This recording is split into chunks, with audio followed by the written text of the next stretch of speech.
One big team. One big team. One big team. Oh dear. Crumbs. Have a little sip of the old tea.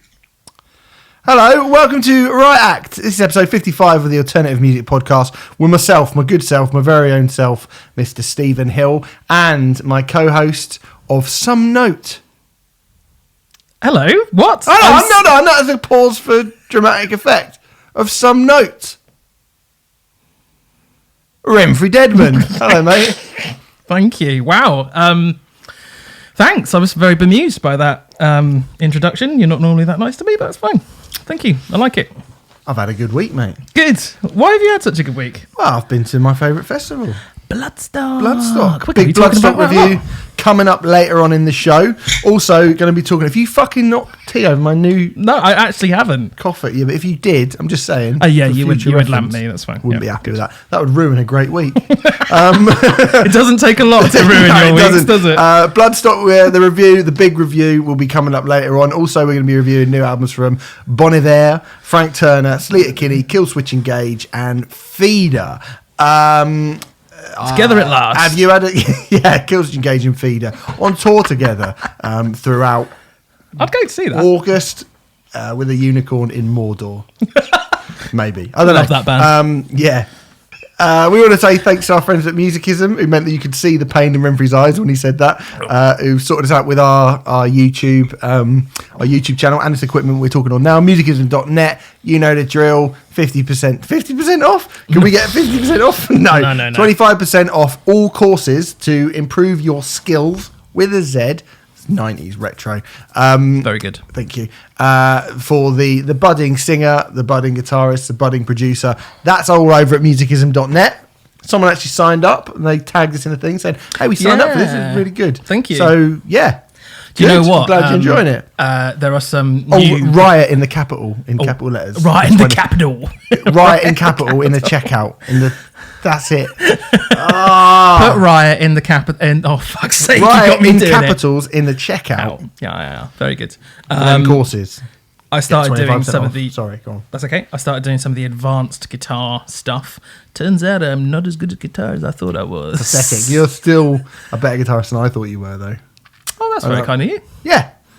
Sort of. Still not playing Eruption on an acoustic guitar, unfortunately. No, I don't know why you thought you could ever do that. Well, I'm actually headlining Arctangent, doing just that. So, trying, like the world's angriest guitar player, just going... I love that guy. He's great.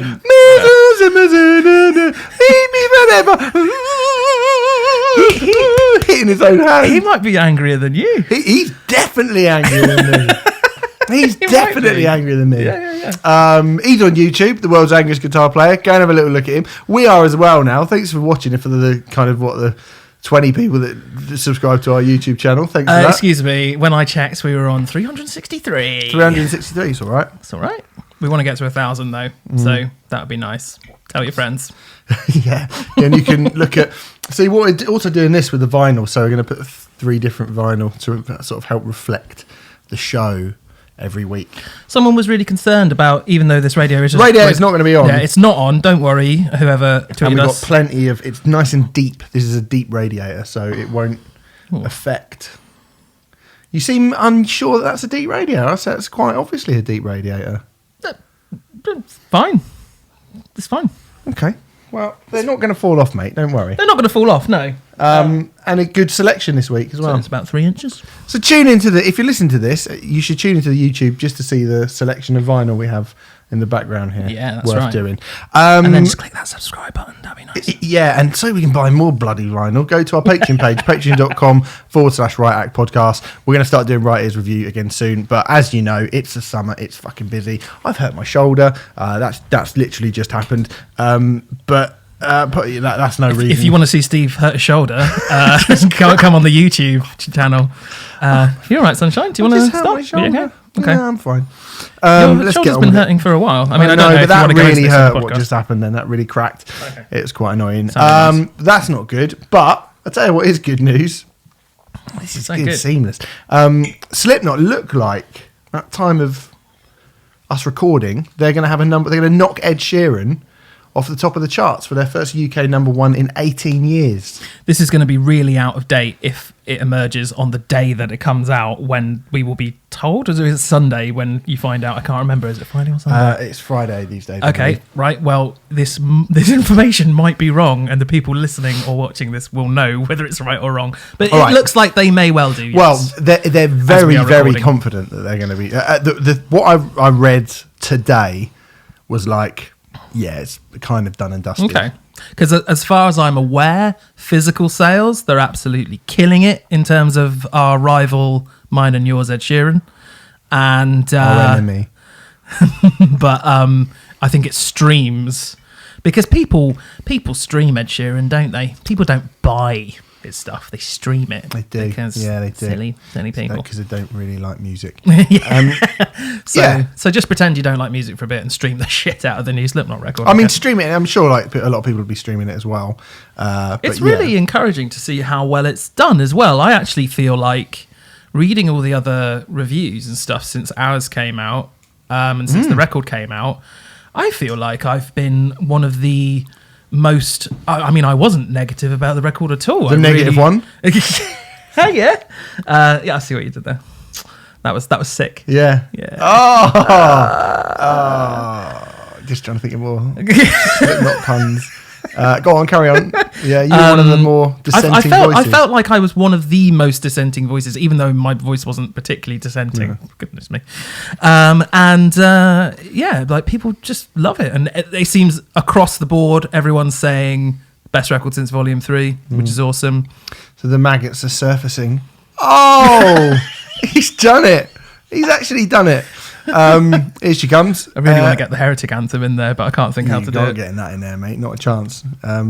You've got not a chance in.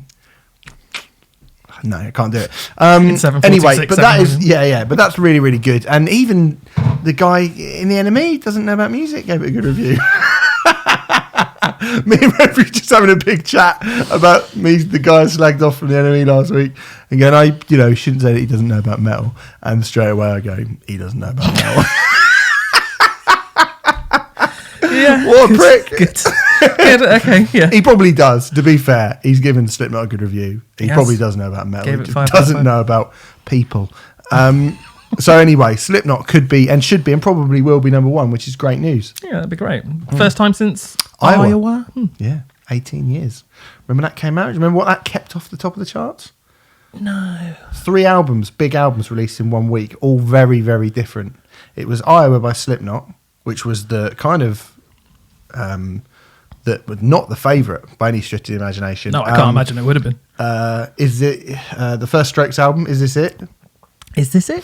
Is This It? That was also released that week, and that was kind of the hot favourite. But also, Five had an album out that week. Oh.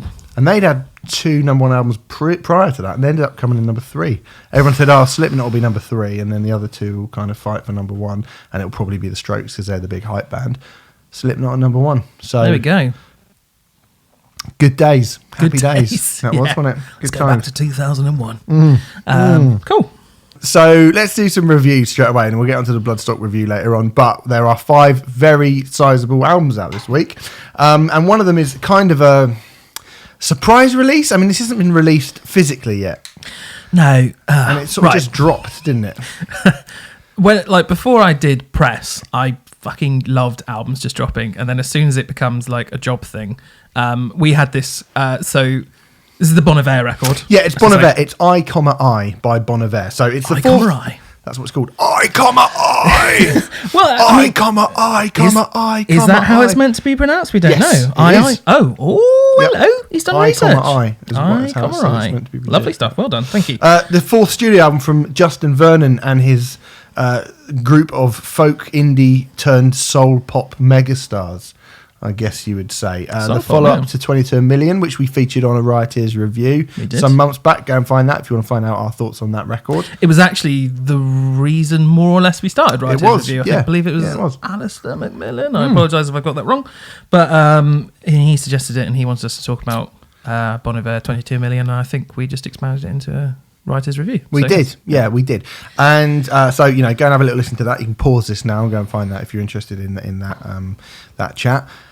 But a surprise release, and you were saying surprise release. It was.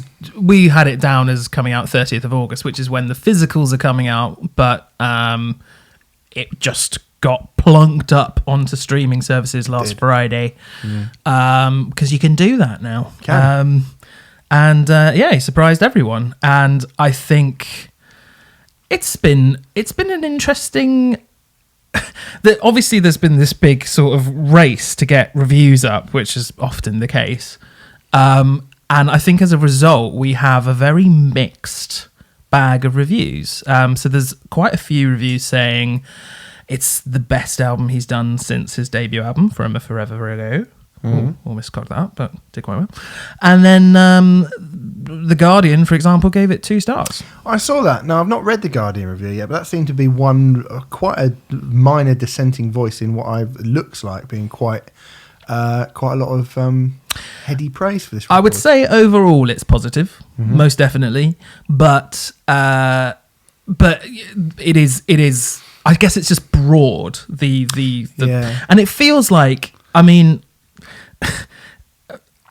Well, the first thing I will say is a record like this is very, very dense, and it's very subtly dense. Difficult to get your head around this in such a short space of time. I have to admit, I found it difficult. I mean, my first note here from when I first listened to it said it sounds like a traffic jam crying. That's good. And it kind of does. Like, that was my initial thing, was like, it's funny actually, because Emily, my girlfriend, was like, I like Bon Iver. It sends me to sleep. She's like, that puts me to sleep. Yeah, she's talking about early Bon Iver. And I was like, this ain't going to put you to sleep. This is nightmarish. Well, this won't put you to sleep at all. This is like, just suddenly goes, bling,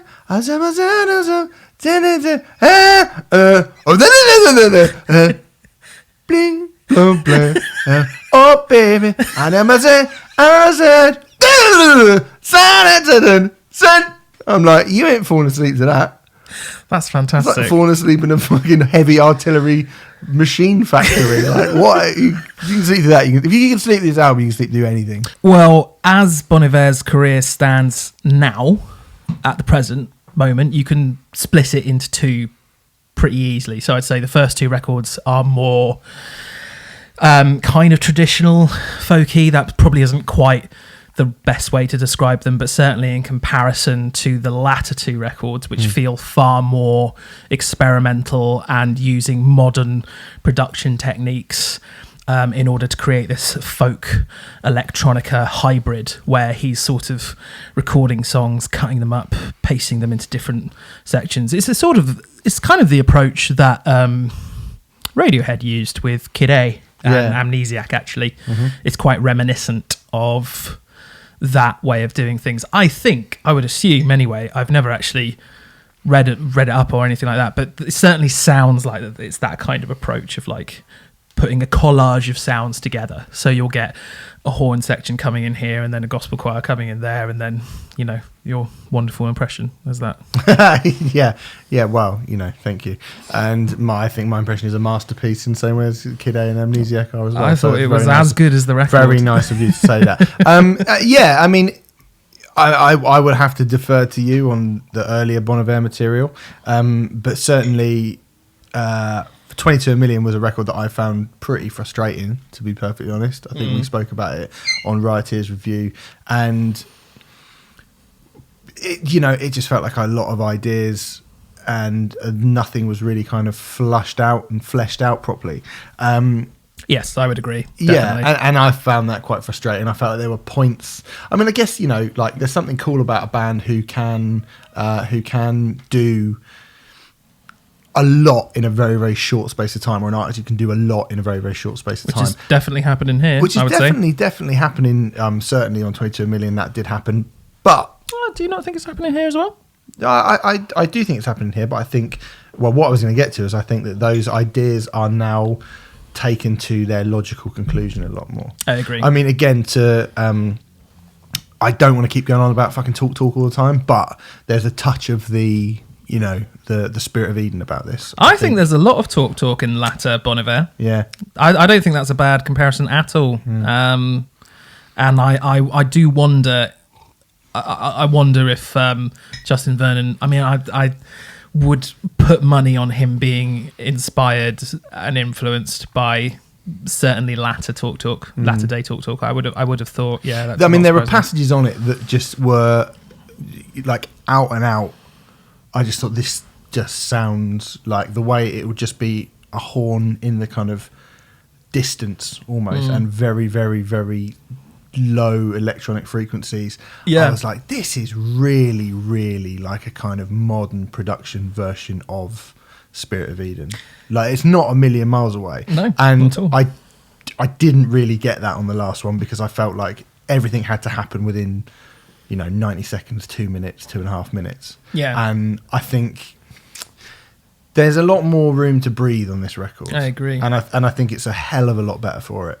Yeah, I agree with that as well. I mean, it does feel like the collages of sound, if you will, on 22 Million are all kind of vying for space, sometimes all at the same time, in my opinion. And whereas on this album, it feels like we get more songs, basically, as opposed to just... They feel like songs. Yeah, as opposed to, I think we both said, more unfinished ideas in on 22 Million. And I know that a lot of people don't agree with that. There's a lot of people who think 22 Million's an absolute modern masterpiece.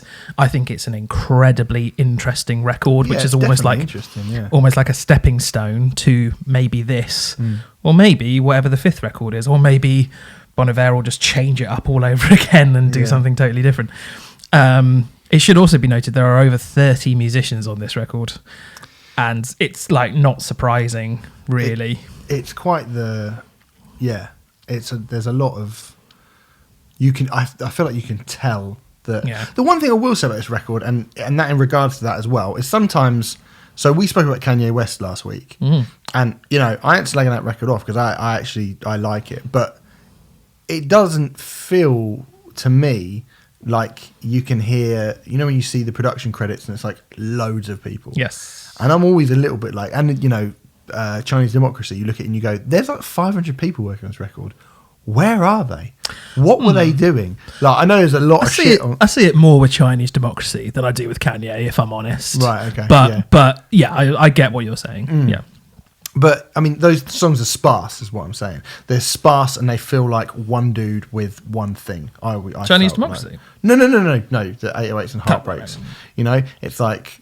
That feels like quite minimalist. And this, even though it can be... I think what I'm trying to say is that it feels like there's a lot of people filling that room. This feels like real music. And again, we were talking about auto-tune last week.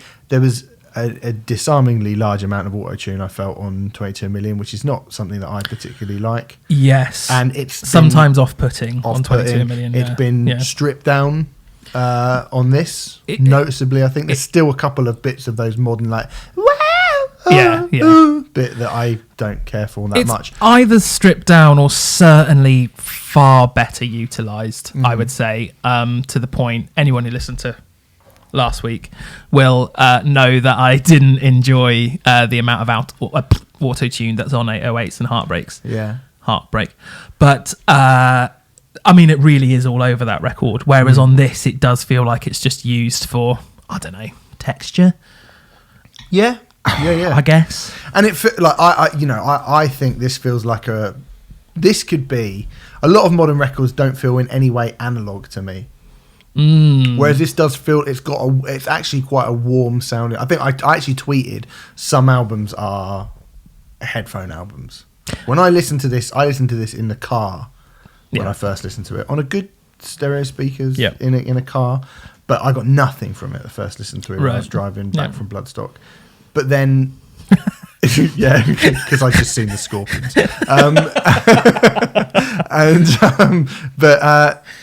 But then when I put it on my headphones, again, when I put it on my headphones, and someone tweeted me and said, well, surely every album sounds better when you put it on a good pair of headphones. And it's like, yeah, that's true. Yeah. That's true to a point, but... Minor Threat sound exactly the same, just in your ears, and that sounds your ears sounds better. But whereas this really does change dynamically. It changes, and I think it's a very well produced record. It changes, and it feels like you can hear everyone in the room doing their own little bit. So I like the sort of human element of it. When you put a headphone record on what we would describe as a headphone record, there are suddenly things that you can hear in it which you could not hear without the music being that physically close to your ears, almost. Well, there are some things that, whereas Minor Threat, you can just hear everything. Yeah, wherever you listen to it. And that's definitely got this. I mean, I think there's a sweet spot in this record. I don't think it's. I think I will grow to like this more because there's a run of like Holyfield's Hey Ma, You Man Like is fucking awesome. You Man Like is my favourite song on the record. My only issue with it is it's too short. There's a turn up for the books. Well, it's 2.5 minutes long. 2.5 minutes, and I want it to be double that length. But it's really great. It's fantastic. That's the highlight for me. That particular song. I mean, actually, I think Hey Ma is the best one. Of those three. Hey Ma's great. But I think that's the kind of. That is the sweet spot in this record, and it starts kind of pretty good. I mean, In Me, I don't know how you say these songs. IMI is quite good. That's got James Blake on. Oh right, and it sounds a bit like it's got James Blake on as well, whatever that means. Is that's the first track proper? I'm guessing, as in the first song proper. Yeah, because there's a little 30-second intro thing. And I think it dips a little tiny bit in the middle after You Man Like, and then I think it gets strong again towards the end. Yeah, I would more or less agree with that from the half a dozen listens I've given it. Yeah, but it flows like an album, and 22 Million to me just jolted me around. And even though I sort of took the piss at the start and went, it sounds like a car crash with a load of horns going off and someone like booing over the top of it, I do think that despite that, it does feel much more cohesive, and that Spirit of Eden comparison, I think is very, very. It is like again. I probably would compare because that is such a massive album, because that is such an influential album. It's very difficult not to kind of go straight to that as like year zero for this sort of thing. But every time I hear very, very low frequencies and then sort of trumpets and horn sections coming in kind of almost at random in the background, I am straight away like, talk. I think it's pretty undeniable. I'd be really shocked if that influence wasn't there. I'd be really stunned. But I think this is a really accomplished record. As I say, it's a little bit difficult for us because we have not had it very long. No. 5 or 6 days, and it's undoubtedly a record which you need to sit with for a long time, I feel. But I already like it more than 22 Million. Yeah, me too. Even after 4 or 5 days, and I'm pretty sure in a couple of months' time I'll come back to it and be like, yeah, this is a fantastic record. I'm a bit reluctant to say that at this present moment, but I like it a lot. I know I like it a lot. I actually remember being a bit turned off by 22 Million. And then us knowing that we were going to be reviewing Bon Iver again, and me being like, he's so critically acclaimed, and I was like, oh, is he going to be one of them people that I just don't like and I slag off? And then the first listen I was like, yeah, probably. And then it took a couple of goes. I mean, I've probably listened to this, I've made a point of listening to this more than any other record this week, even though it's the one we've had the least amount of time with, just about. Yeah. Yeah. We'll talk about that in a minute. But I actually really, really like it. Like, I really like it. And I like it more and more every time I listen to it. And I think it will stick with me. It's probably not quite as instantaneous as, say, the National record. I think the National is still, in terms of a record from this scene, I feel like the National record is still the one to beat from this scene at the moment. But I think this is probably a more, in terms of its composition, actually that's bullshit. There's a lot more going on here, like sonically. There's a lot more being chucked at the wall than there is on the National record. Definitely. The National record is quite, is fairly straightforward. But I think you can see there's a genetic blueprint. Not straightforward. I would say the National record is straightforward in comparison to this. I wouldn't call it a straightforward record. No. But what I mean is, it's not like it doesn't suddenly veer wildly off track. Yeah. Whereas this occasionally still does. But not in a particularly but bad not in way. a bad way. No. I mean, it does feel like that this is completely new territory. I don't know many people who are doing, or anyone really, who is doing what Bon Iver is doing. I mean, do suggest stuff if anyone does think there is. And 22 Million felt like the record where he began to experiment with that sort of thing. And this feels like a record where he's finally sort of got the hang of it. And maybe the next one will be, the absolute gold standard of it. I don't know. I can see that 22 Million Dillinger comparison, but actually, certainly for the second half of their career, this feels more like Dillinger because they write bigger, longer. 22 Million would be more like Full of Hell on acoustic. Do you know what I mean? So I can sort of see it. But I definitely think, you're right, it's more accomplished. And he's got a good voice as well, hasn't he? I love Justin's voice. He's got a great voice. Yeah. Dude's got a great voice. I mean, to be honest, I think I may give you one of the earlier Bon Iver albums for a trade-off one day, because it's even less affected on the earlier stuff. The auto-tune thing really came in on 22 Million, more mainly. And it's even more obvious how incredible his voice is on those first two records. But I really like this a lot, and I think he's a fantastic singer-songwriter. I mean, that doesn't even feel accurate when you've got a band of 30 people behind you. But I think this is a far better record in my opinion than 22 Million. Yeah, I agree. It's called I, I. That is how you say it. It's by Bon Iver, and it is out to stream right now. Let's move on to another singer-songwriter of sorts, Frank Turner, and his new album, No Man's Land. So this is the 8th album from the punk rock folk troubadour. I said troubadour again. Fuck it, why not? This is a concept album about the struggles and stories of women over the ages, and has proven to be, Remfry, a bit of a hot potato within the not at all judgmental and UK punk scene, who are not judgmental at all. And they haven't got a preordained opinion about Frank Turner. Absolutely not. Honestly, no. Yeah.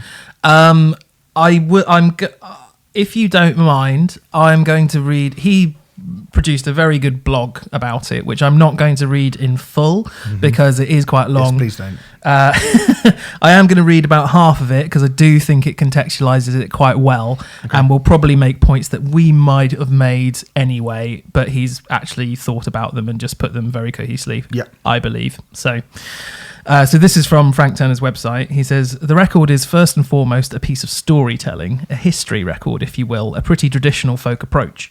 I didn't actually set out to write exclusively about women. In the beginning, I was just toying with various stories that felt interesting to tell, and I was keen after my recent records to write about something other than my own life and feelings. Now, clearly there is an implicit politics in the fact that in telling lesser-known stories, I've ended up singing about women, and I'll stand behind that for what it's worth, but my initial interest was in sharing some stories that I didn't know before, and that I suspect most people didn't. I think that's fair to say. Yep. Nevertheless, as I say, there is a political angle to the record, and it's one I'd like to handle sensitively. I welcome intelligent, good faith discussion of the point, actually. The main question that is being asked, and it's a fair one, is what right I have, as a man, to write songs about women. That deserves a thoughtful response from me. My answer comes in two parts. Firstly, for the most part, these are stories that have not and are not being told right now, and I think they deserve to be. I feel like I'm not crowding out other voices in releasing these songs. It seems to me that songs about Huda Sharawari, apologies if I've cocked that up pronunciation-wise, and Catherine Blake, to name but two, are rather thin on the ground right now as far as I'm aware. I've learned so much in researching and writing this project, and I'd like to share that knowledge, and given the streaming world we live in, me putting out a collection of songs doesn't lessen the bandwidth for other writers to make their own statements. Secondly, I'd flip the question a bit. I'm a songwriter and a singer. Writing and releasing and then promoting music is what I do. I could write another album about my own life, or I suppose a record about men from history, but I'm not sure I see the point, especially the latter option.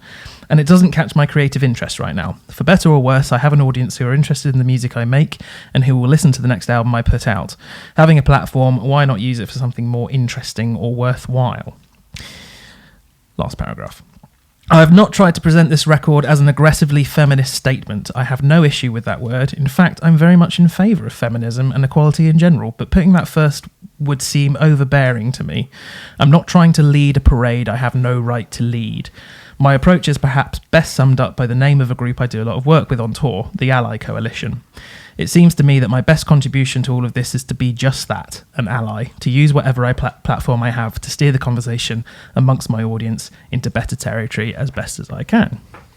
What a Brexit Tory bastard. I mean, I low read a lot of stuff on Twitter about Frank Turner. That's why I'm doing this. I don't actually think that. I think it's funny. I think the ally thing is interesting. I do think I understand. Do I understand it? I somewhat. I was talking to I was talking to you right wing nut job. I was talking to people about 2000 Trees about this, and I said, I wonder if people would kick off if Jamie Lenman decided to write a album about Chuck Reagan or Chuck Reagan, Chuck Reagan, quite. or in City and Colour, Dallas Green. No, they wouldn't. And yes, I think the answer is no. He's great, isn't he? Yes, I imagine so, and I do think that it is basically down to Frank Turner being a huge artist in the UK, certainly. Less so around the world, although that is happening. He's beginning to make waves in America, certainly. It does just feel like, oh, he's popular, so let's take pot shots at him. And I actually use Jamie Lenman as an example because they used to be, I assume they still are, but they grew up in the scene together. They were both on Extra Mile. Ruben and Million Dead were both on Extra Mile. Frank Turner's in some of Ruben's videos, so like that's the reason I use that as an example. I think they came from the same place, effectively. And I can't imagine. I'm not saying Jamie would do that necessarily, but I just cannot imagine people would have an issue with it. So I do think it's all a little bit storm in a teacup. Although, if you disagree, I would be curious as to why. But not in a. Don't be a twat about it. Don't call us. Bit late for that, mate. But I would. Yeah, I think at the end of the day. I think you should be able to write a song about whatever the fuck you want to write a song about, to be perfectly honest.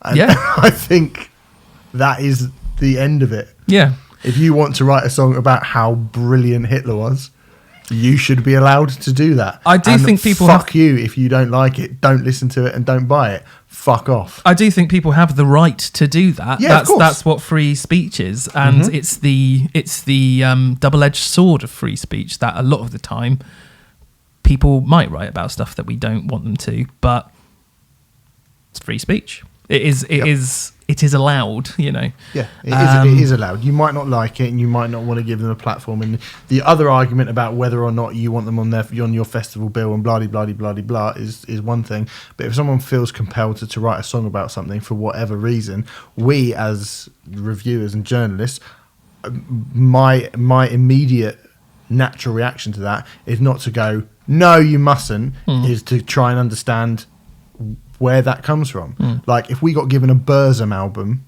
to listen to tomorrow, I wouldn't go, no.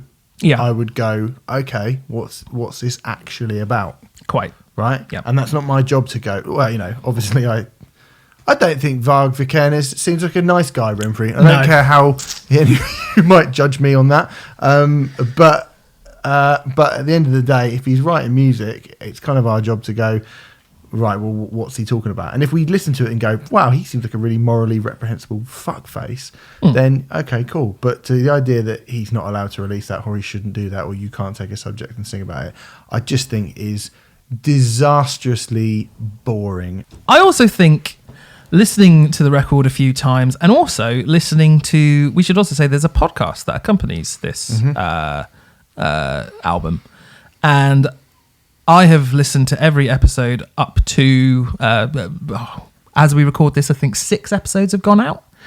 They're about half an hour long, presented by Frank, and he also talks to a historian who goes through each individual story. And I have to say, the podcast series is really great, really fantastic. I'm going to make a Foo Fighters comparison here to Sonic Highways. Sonic Highways. Oh, okay. Yeah, so I think Sonic Highways was a not wonderful Foo Fighters record, but produced this amazing 8-part HBO television series, which was absolutely incredible. Brilliant. Yeah, the album was bum. Yeah. I would say in this case, I'd certainly think No Man's Land is a better record than Sonic Highways. Why I'm comparing them, it's a weird comparison, but I certainly prefer the record. I don't think the podcast series is of the heights of that amazing HBO 8-part series, but then having said that, I'm sure Mr. Grohl had a lot more money to play with than Mr. Turner had. Yeah. And I do think the accompanying podcast series, I have got a lot out of it for what is ostensibly a piece of promotional material for his new album, and that's looking at it horribly cynically, but that is partly what it is.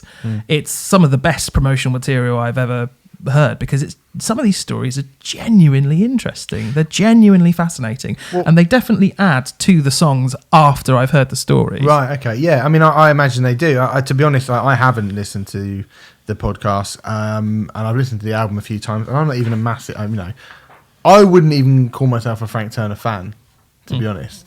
I think I own like one of his records. Fucking love Knee Jerk. I think I've said that before. Million Dead? You Million Dead?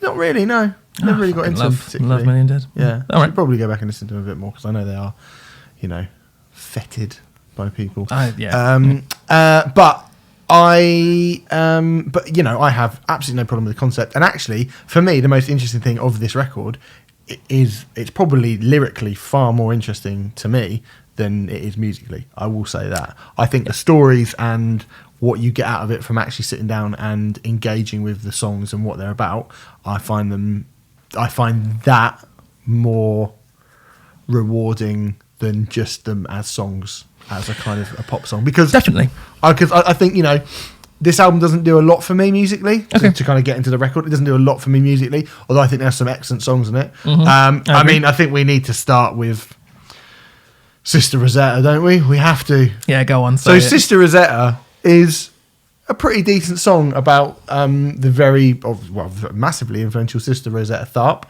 who recently was inducted into the Rock and Roll Hall of Fame posthumously.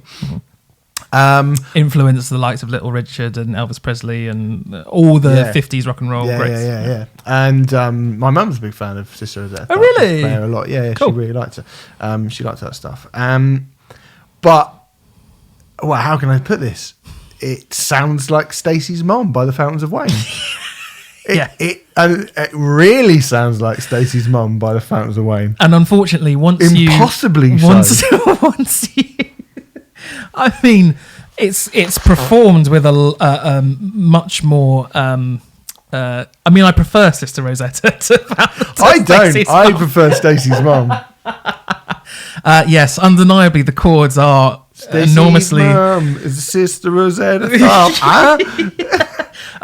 So I did actually look up Stacey's mum and Sister Rosetta on Twitter, and only 3 other people have pointed it out so far. Right. We discussed this over the phone yesterday. I was like, oh, all right, you've seen it as well.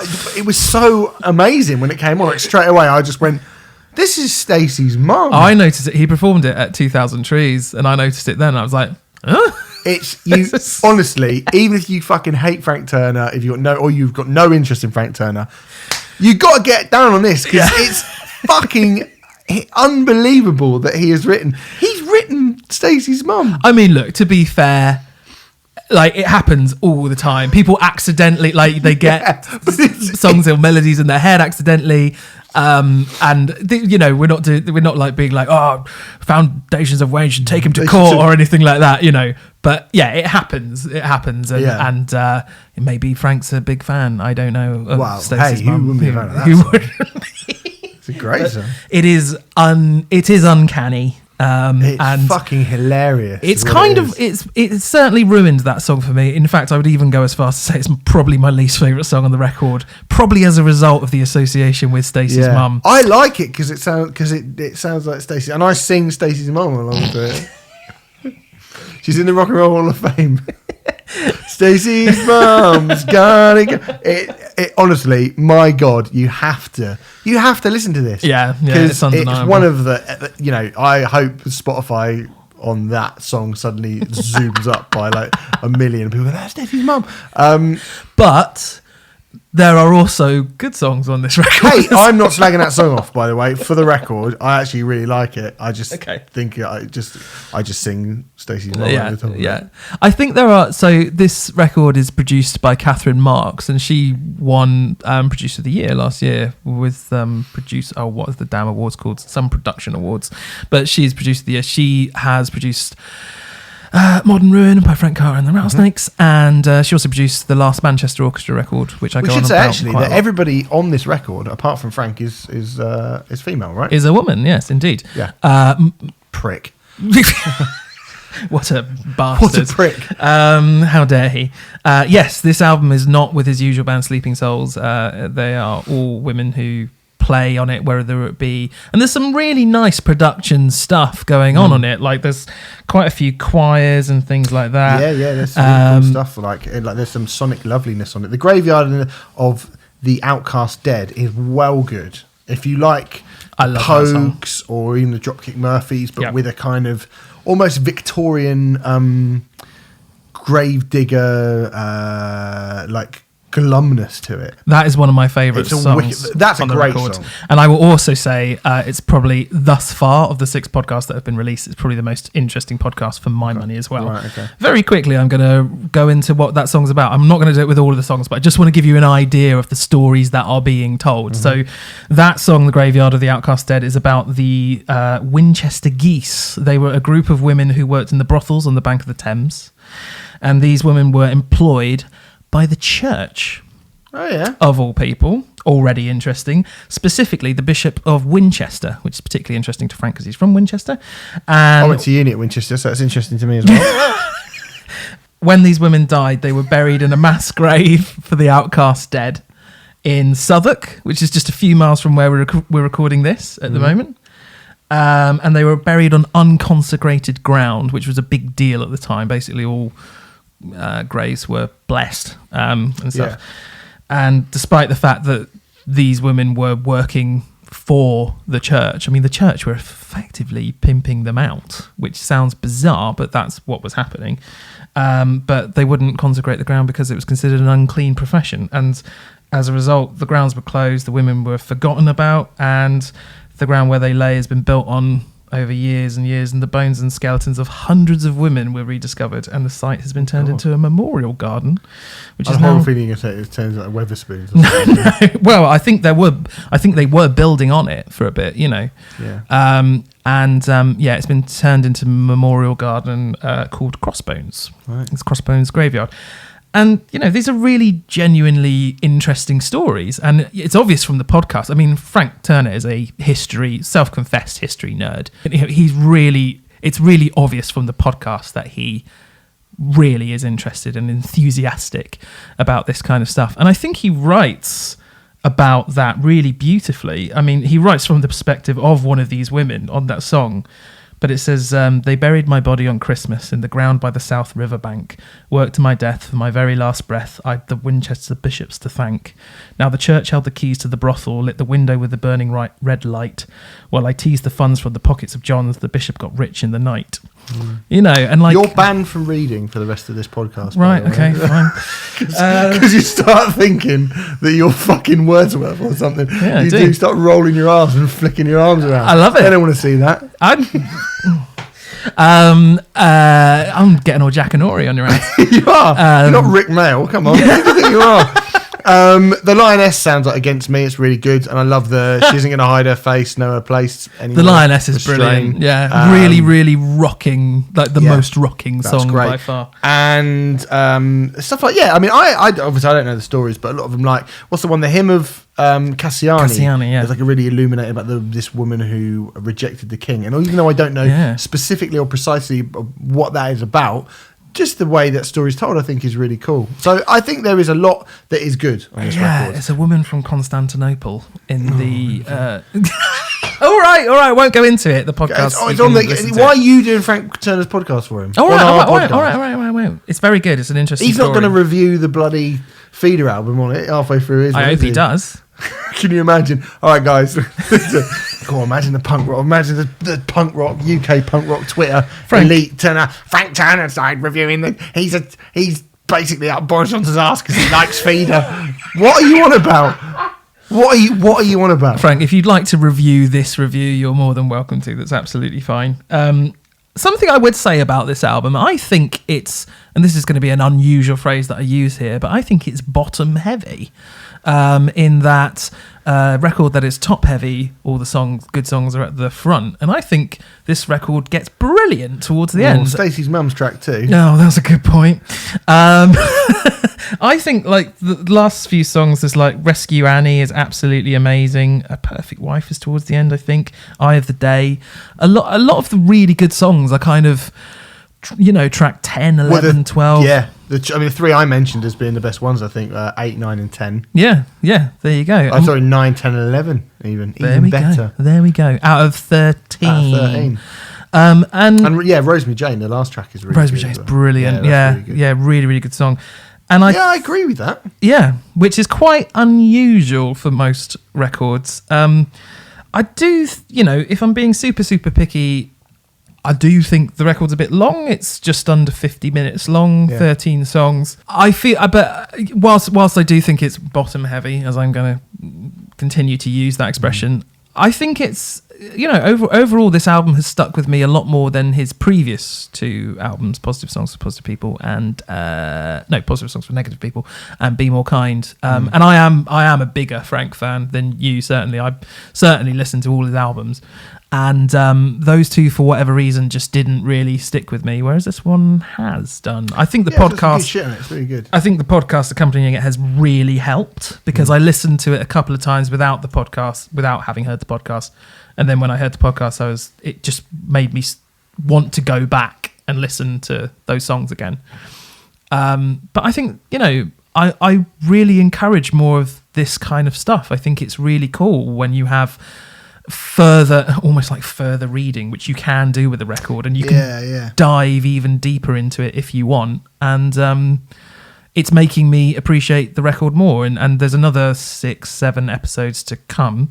And I imagine, once they're all out, I might even like the record even more. So I think it's decent. Yeah, some good stuff on it. Some good stuff, I'm sure. And you're right. I mean, it's an interesting idea. I look forward to his next album about each individual different member of the Bullingdon Club. Oh God, Stacey's mum's got it going on. Why are you looking at me like that? I don't know. No, do you know what? Although I would say you're quite right. I think it's kind of it gets better as the record goes on. I think maybe that's why I was a bit like, I'm not so sure, because the first half of it is all right. I do agree, actually. I think the first half's fine. But there's 3 or 4 really, really good songs towards the end of it. I'm not going to turn around and say that I love this record, because I definitely don't love it. It's an interesting concept, which I think he has every right to make. And I think there's some, like I mentioned, lyrically, everything on it's very interesting. Yeah, absolutely. I just think some of the music, especially in the first half, is a bit like ho-hum. But when it gets like, like I say on Lioness, when it goes quite against me, that's really cool. When it's a bit more punky, I quite like it. I generally agree with you. I would say there's 5 or 6 songs on this album which are excellent, rather than 3 or 4. But yeah, I think it is worth those good songs. I'm very pleased he put it out. I think it's really good. And a lot of this is done in jest. Probably, like, if you're the sort of person who's been offended by any of what I've been saying, you are the butt of my jokes, ultimately. So you're probably listening to the wrong podcast. Yeah, you probably are, yeah. Anyway, that is Frank Turner, No Man's Land, and it is out now. Let's move on to Sleater-Kinney, The Centre Won't Hold, which is the 9th studio album from the influential Riot girl band from the 90s and beyond, because they've come back, having released an album in 2015 called No Cities to Love. We now have another album, which is a bit weird always. We've spoken about the kind of weirdness of a band they split up in 2006. They went on hiatus in 2006. Hiatus in 2006, came back in 2014. So you got about 8 years without them being a band. Everyone goes, they're back. And they're probably bigger and more influential than they were when they left. And they released a record. And everyone went, cool. Great record. Well, I've never heard it. So this is what I'm going to say, actually, Remfry. I don't really know anything about Sleater-Kinney other than the fact that I really like Portlandia, which has got Carrie Brownstein in. It's not only got her in, she wrote it, I think. She wrote it with Fred Armisen, yeah. Great show. Listening to this made me go, I really like Portlandia. I really love Sleater-Kinney. I think they are an incredibly important band. I think they were... I mean, I suppose I'm always sort of reticent to use the Riot Girl tag because these days it feels a little bit, I don't know, just antiquated. But they certainly. It was the name of the bands that came through at that time, and it was certainly that scene. And I think like a lot of them did. Certainly self-identify as that. Yeah, I think a band like kind of Sleater-Kinney definitely did, and I don't know if they would use it now. I've no idea, by the way. But they were definitely a big important part of that scene. But they were a band who, they've always. What is this? This is their 8th record, isn't it? 9th. Apologies. So they've done a lot of records which have this kind of sort of scuzzy sub pop. They were on sub pop kind of. Garage punk thing, but they've always every record definitely sounds like they're different from one another. However, this record is a really big jump in terms of how different it is, and has had there is something that we need to talk about with this record, which is undeniable in that it was announced.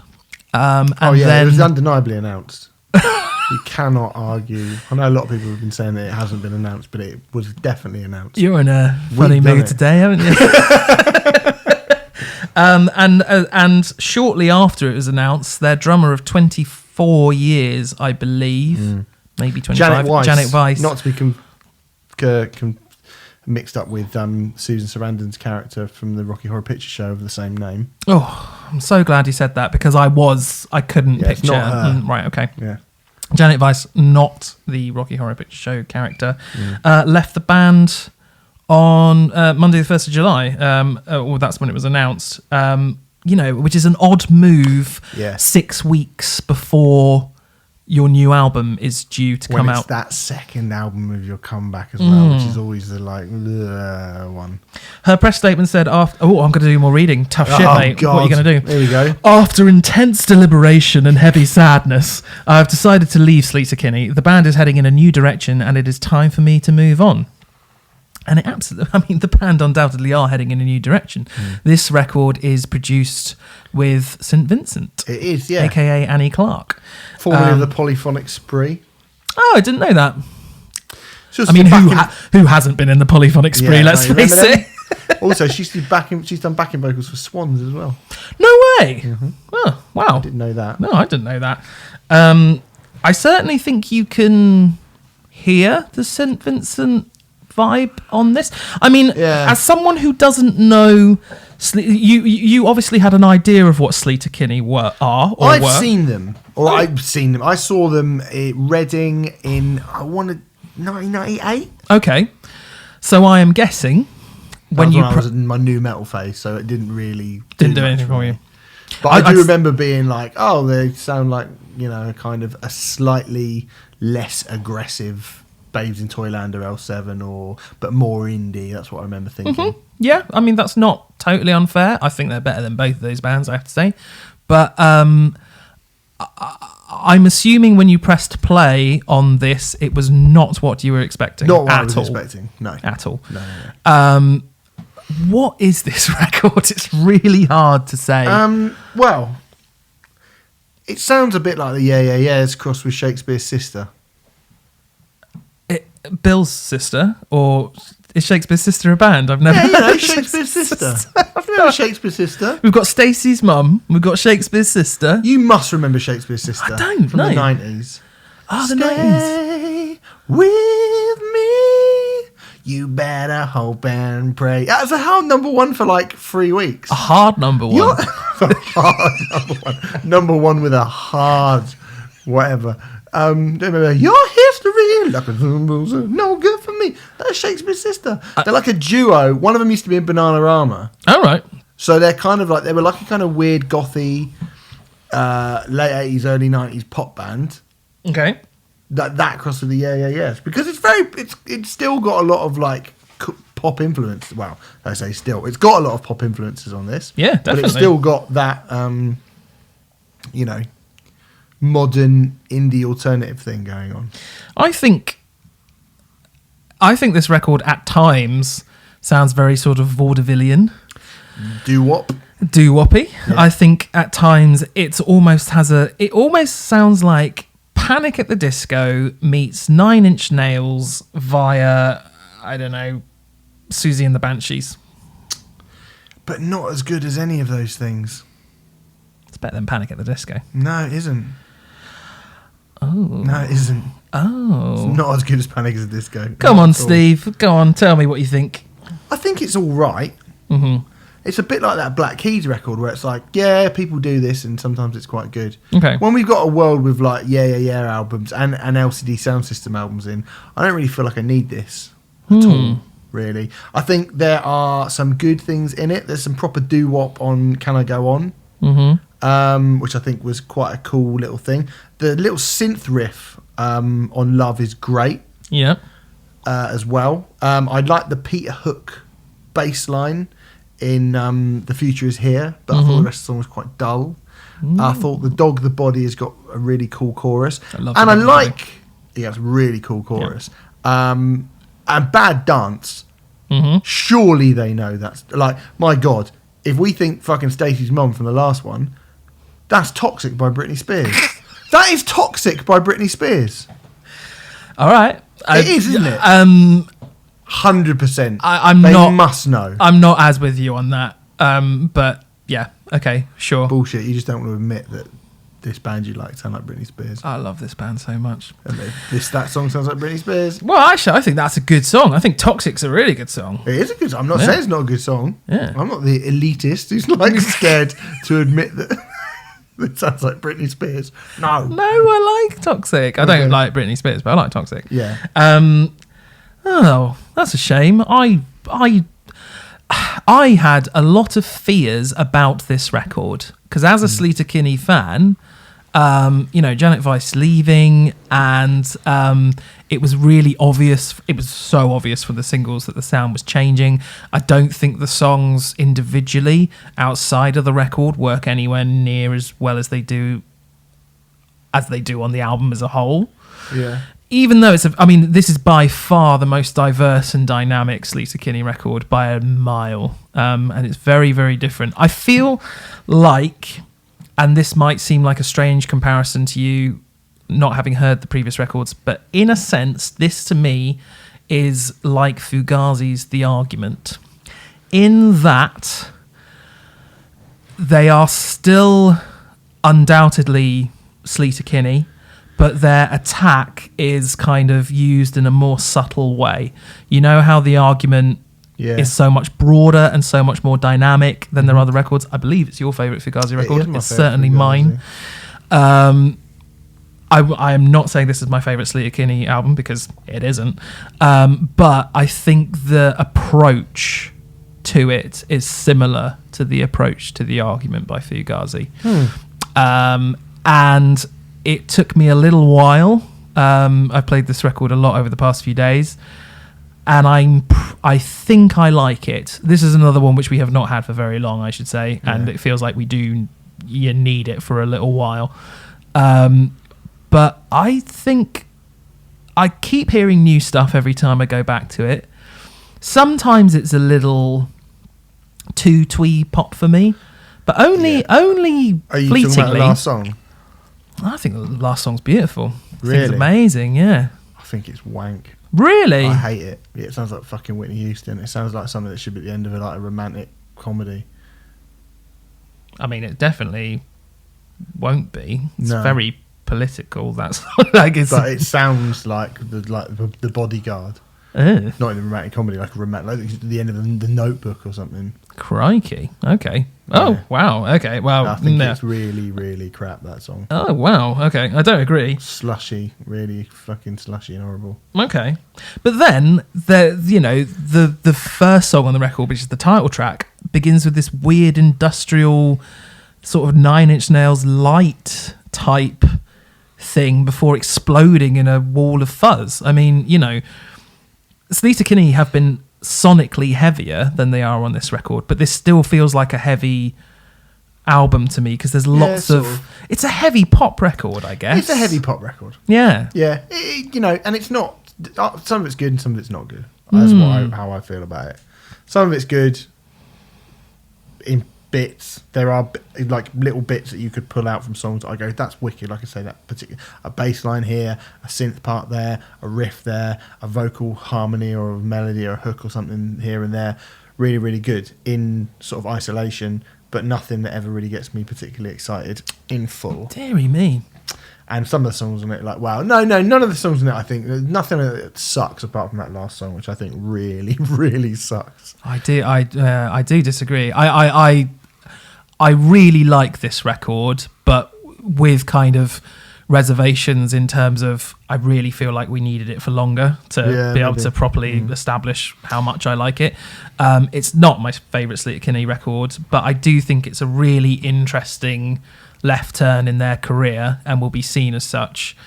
Or who knows, maybe it'll be seen as a Lulu and maybe, they'll make up with Janet. I think they're still friends and all that sort of thing, but maybe Janet will come back and then it will be, just like older Sleater-Kinney. But I can't imagine that happening. They are a band who have very much progressed throughout the years. They've just taken smaller steps with each record than this one. This one's quite a leap. But and there are going to be a lot of Sleater-Kinney fans who just will not go with it. Yeah. And I get that. But there were probably a lot of Fugazi fans who didn't go with the argument. Idiots. Well, there probably were. Might have been. I mean, I've never ever heard anyone who's a Fugazi fan say that about what. But then I don't know. Like, I don't know if people will get funny with this or not. I have absolutely no idea. I think they will. I would think imagine they will. Like, if they sound so far away from what I remember them sounding like, that I guess they probably will. I think some Kinney fans have already got fussy about them working with St. Vincent and stuff like that, which is kind of a shame because she's an interesting artist. She's like. I mean, there's some people have heard the singles and gone, oh, it just sounds like St. Vincent. And I think that's not entirely accurate. There's definitely, you can hear her stamp on it, but I wouldn't say it just sounds like a St. Vincent album or song or anything like that.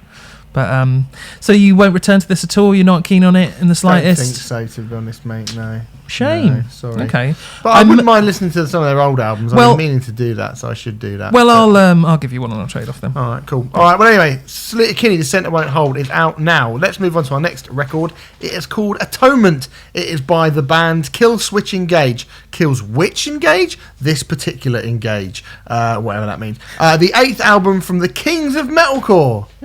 Modern metalcore, coming off the back of the incredibly disappointing Incarnate in 2016, their 3rd album back with I was going to say original vocalist Jesse Leach. I suppose he is the original vocalist Jesse Leach. Yeah. I don't know why I thought there was someone in the very, very early days, but there wasn't. The big thing about this one, Remfry, is Howard Jones, the other guy the guy who replaced Jesse and that Jesse then replaced, is on a song in this one. He's actually on one of the songs. So Metalhead's fucking dream thing. Howard and Jesse together on a song called "The Signal Fire." Can't tell which one's which, to be perfectly honest. But they are there together. We also got Chuck Billy's on the album as well. Yeah. Chuck Billy, I think, doing slightly better than Howard on the record for my personal money. Yeah. I didn't like Incarnate.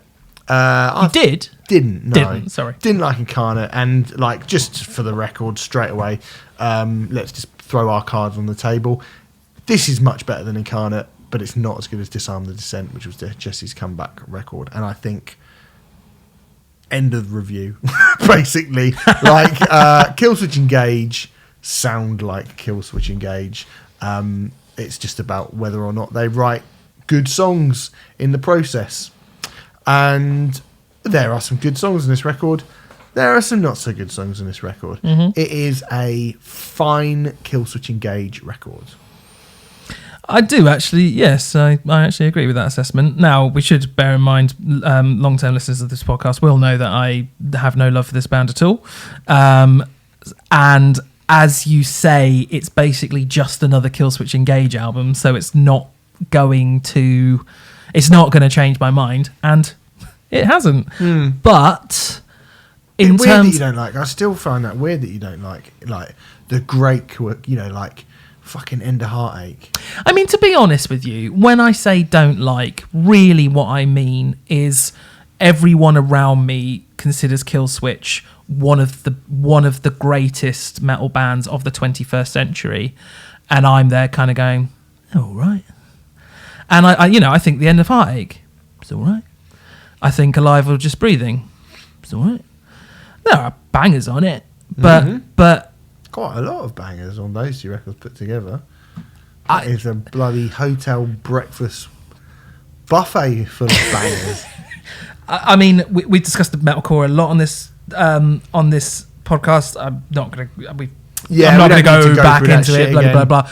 But again, it is the same old thing that I say in terms of like there just isn't all that much dynamic range. And I put a Killswitch record on, whether it's Alive or Just Breathing or Disarm the Descent, or I think I once listened to Incarnate, and I always get bored by the end because, it starts, I'm like, oh yeah, this is quite cool. And then, but by the end, I'm just like, I'm really sort of done with this. This album is 39 minutes and something odd seconds. So it's quite short. It is quite pacey and short. I think that helps. Certainly helps. I still get bored by the end of it, which I think is telling considering it's only 40 minutes. But everything you just said in terms of better than Incarnate, not as good as Disarm the Descent, which I actually do rate as a record. I can, I listen to End of Heartache and Alive or Just Breathing and Disarm the Descent, those three in particular, and I understand why those ones are considered better ones than, say, Incarnate or the second self-titled album or whatever. Oh yeah, that's the stinker, that one. Yeah. But, I still feel, I mean, they're the AC/DC of metalcore, aren't they? Or isn't just metalcore the AC/DC of metal generally? Isn't the entire genre just the AC/DC of, it's just to my ears, and I can't escape I think this. new metal is, to be honest. There's more going on in metalcore than there is in new. Oh wow, that might make an interesting podcast one day. Yeah. Me new metal, you metalcore. Although I don't want to be the metal guy. The thing is, metalcore's You would have so a bad bad now. That's Yeah, a problem with this, yeah. and it's the thing is that I think it's one of those things. A bit like we were saying with Kanye West last week, and the first time those two people have ever been compared with one another, is that do you fucking slap the bum of the people who popularised and kind of helped create the thing just because what they've created is so shit? Yeah. And a lot of modern metalcore, 90% of modern metalcore is poo bum willy smackers. It's not good. And another episode title. Very good. But here's the thing with this record. Like, there's something called Ravenous. It's 2.5 minutes long. It's a fucking banger. And all the brutal ones on this, like the way the opening track Unleashed, the way that is what Unleashed is great. And when they come in and it's that death metal, because they've got a bit of that death metal thing, Killswitch Engage. Adam D brings that like death metal, like, and it's it's not Cannibal Corpse by any stretch of the imagination, but it's the same approach as a band like Cannibal Corpse to just go, let's have all out war, like everything turned up as high as it will go, and just batter the fuck out of everything. Certainly comes out of the tracks in a good way. And when they do that, Killswitch Engage are great. They are fucking great. And particularly when they do that with Jesse, they are fucking great. And I've always thought that with Jesse in the band, they are the best moments. And Jesse also can pin a mean anthemic chorus as well. And if there's one thing I think this album lacks a bit as a Killswitch Engage album, where it kind of falls down to below the standards of a Disarm Descent and certainly an End of Heartache or an Alive or Just Breathing, is that actually Jesse's more melodic work on this record, it doesn't quite cut it for me. There's a song on it called I Am Broken Too, and I really want to like that song. That's a more ballad is not the right word, but more mid-paced, kind of like a stompier, like a sort of a lurcher. Lurcher, that's quite good. Yeah. I really want to like that because you can tell how much Jesse has put into that song. But it just kind of, it's just a bit ploddy.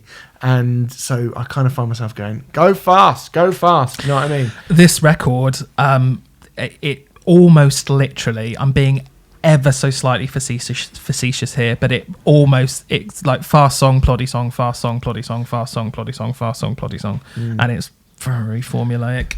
Ooh. It's great, and the thing is, when it's fast, I'm like, and I definitely find myself, like Chuck Billy coming in. Yeah, it's definitely better when it's fast. I don't know. You know what I'm like with this sort of thing. I know. I mean, for what it's worth, even I feel like I don't really have in a week where there's a very different Sleater-Kinney album, there's a very dense and kind of conceptual Frank Turner album, and there's the Bon Iver album. But Killswitch Engage come along and are letting the side down for metal a little bit in the nicest possible way. Like, artistically speaking, this is, if you are a fan of Killswitch Engage, you're probably going to really, really like this album. I don't think it's it's maybe not the one you will come back to a lot. I mean, I would be surprised if many people went back to Incarnate, but certainly Disarm the Descent, I think that's stuck. I think there's a lot of stuff on here which will stick, and there's a lot of stuff on here that I would probably want to hear live. And I know, we've kind of glossed over the fact that Howard's even on the Signal Fire, and that's because I think people will be really disappointed with that song. Yeah, it's pretty meh. Yeah, you wait that long and it's not a great song. It's kind of nice to hear them, and I can just about tell the difference if I'm really concentrating. Yeah. But they do have pretty similar voices, and having the two of them on one track doesn't really add that much to it. No. And in terms of the song, it's okay, but it's no My Curse, is it? Or fucking some like My Last Serenade. Oh yeah, there we go. That's actually I do like that. Yeah. Yes, I mean, we're about to review a Feeder record, and this probably is the most boring record of the week, so that says quite a lot, I think. Jesus Christ. But also, do you know the thing that's bugging me?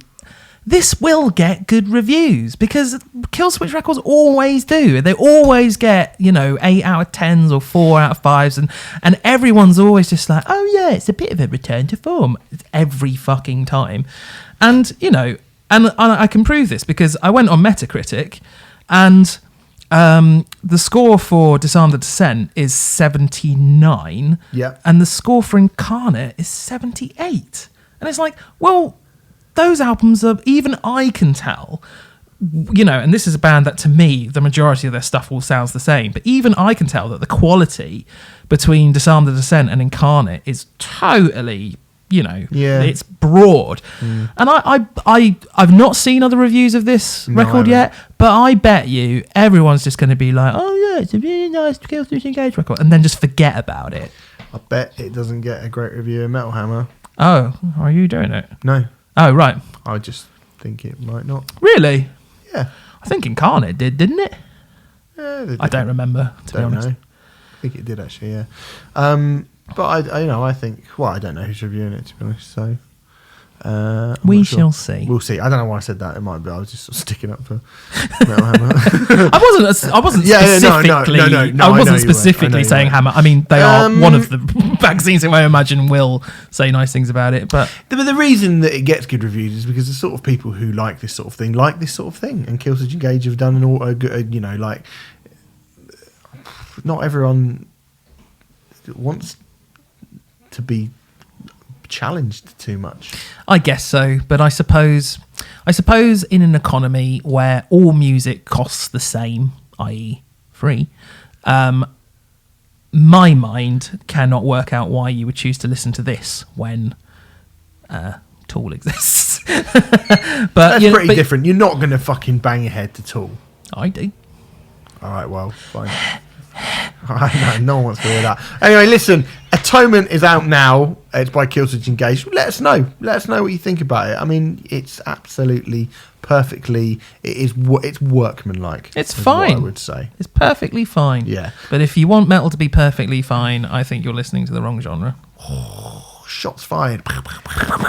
Let's get on to our last album. Going to be the same thing, I would imagine. Tallulah by Feeder, the Brit rock stalwart's 10th record. Feeder are a band who have a lot of hit singles, and let's not forget, they headline Download because they're a proper metal band at a proper metal festival. I forgot all about that. Yeah, they headline Download. They headline one of the first Downloads. Were you there? No. No, okay. I would have loved to have seen that. I think many people were, to be honest.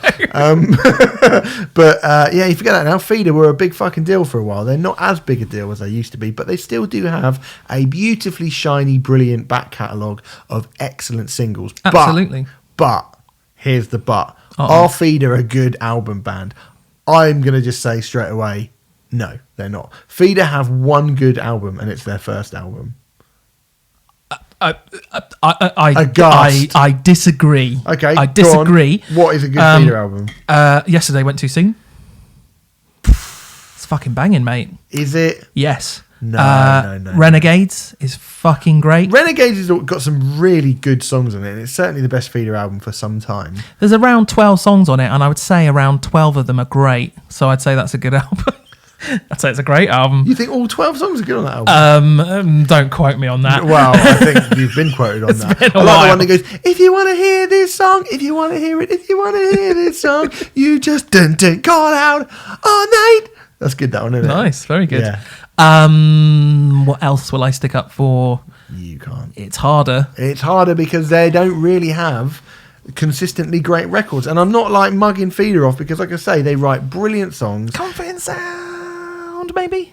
Comfort in Sound is the closest thing to a... Perfection. No, to a good Feeder record that isn't Polythene. Okay. I think, but I wouldn't say it's a consistently good record. They get some half and halves sometimes, yeah. And they get some. The singles are great, and everything else is a bit like.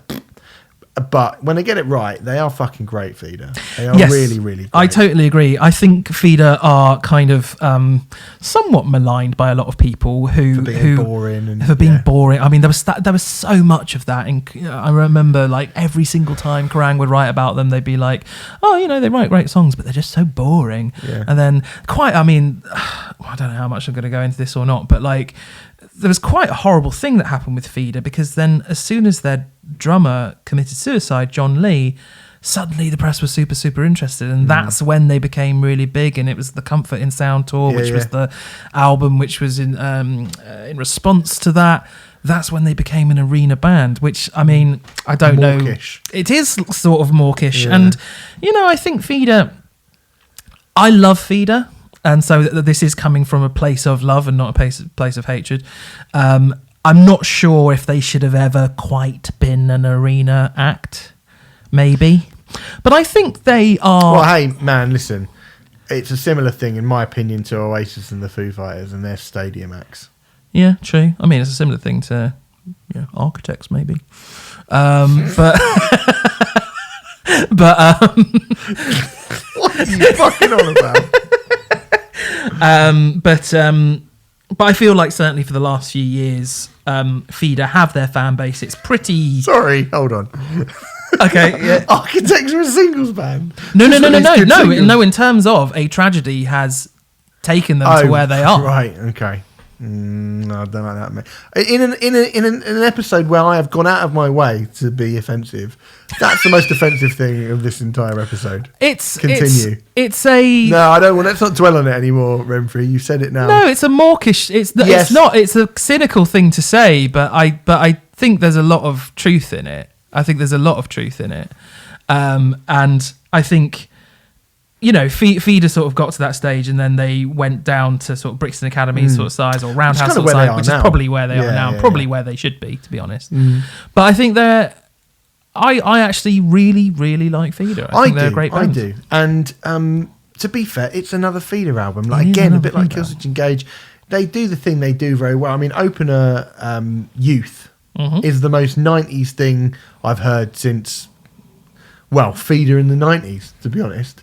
Like, that just production-wise, everything about it just sounds like summer 90s pop rock. Yeah. And it's great for it. It's cool.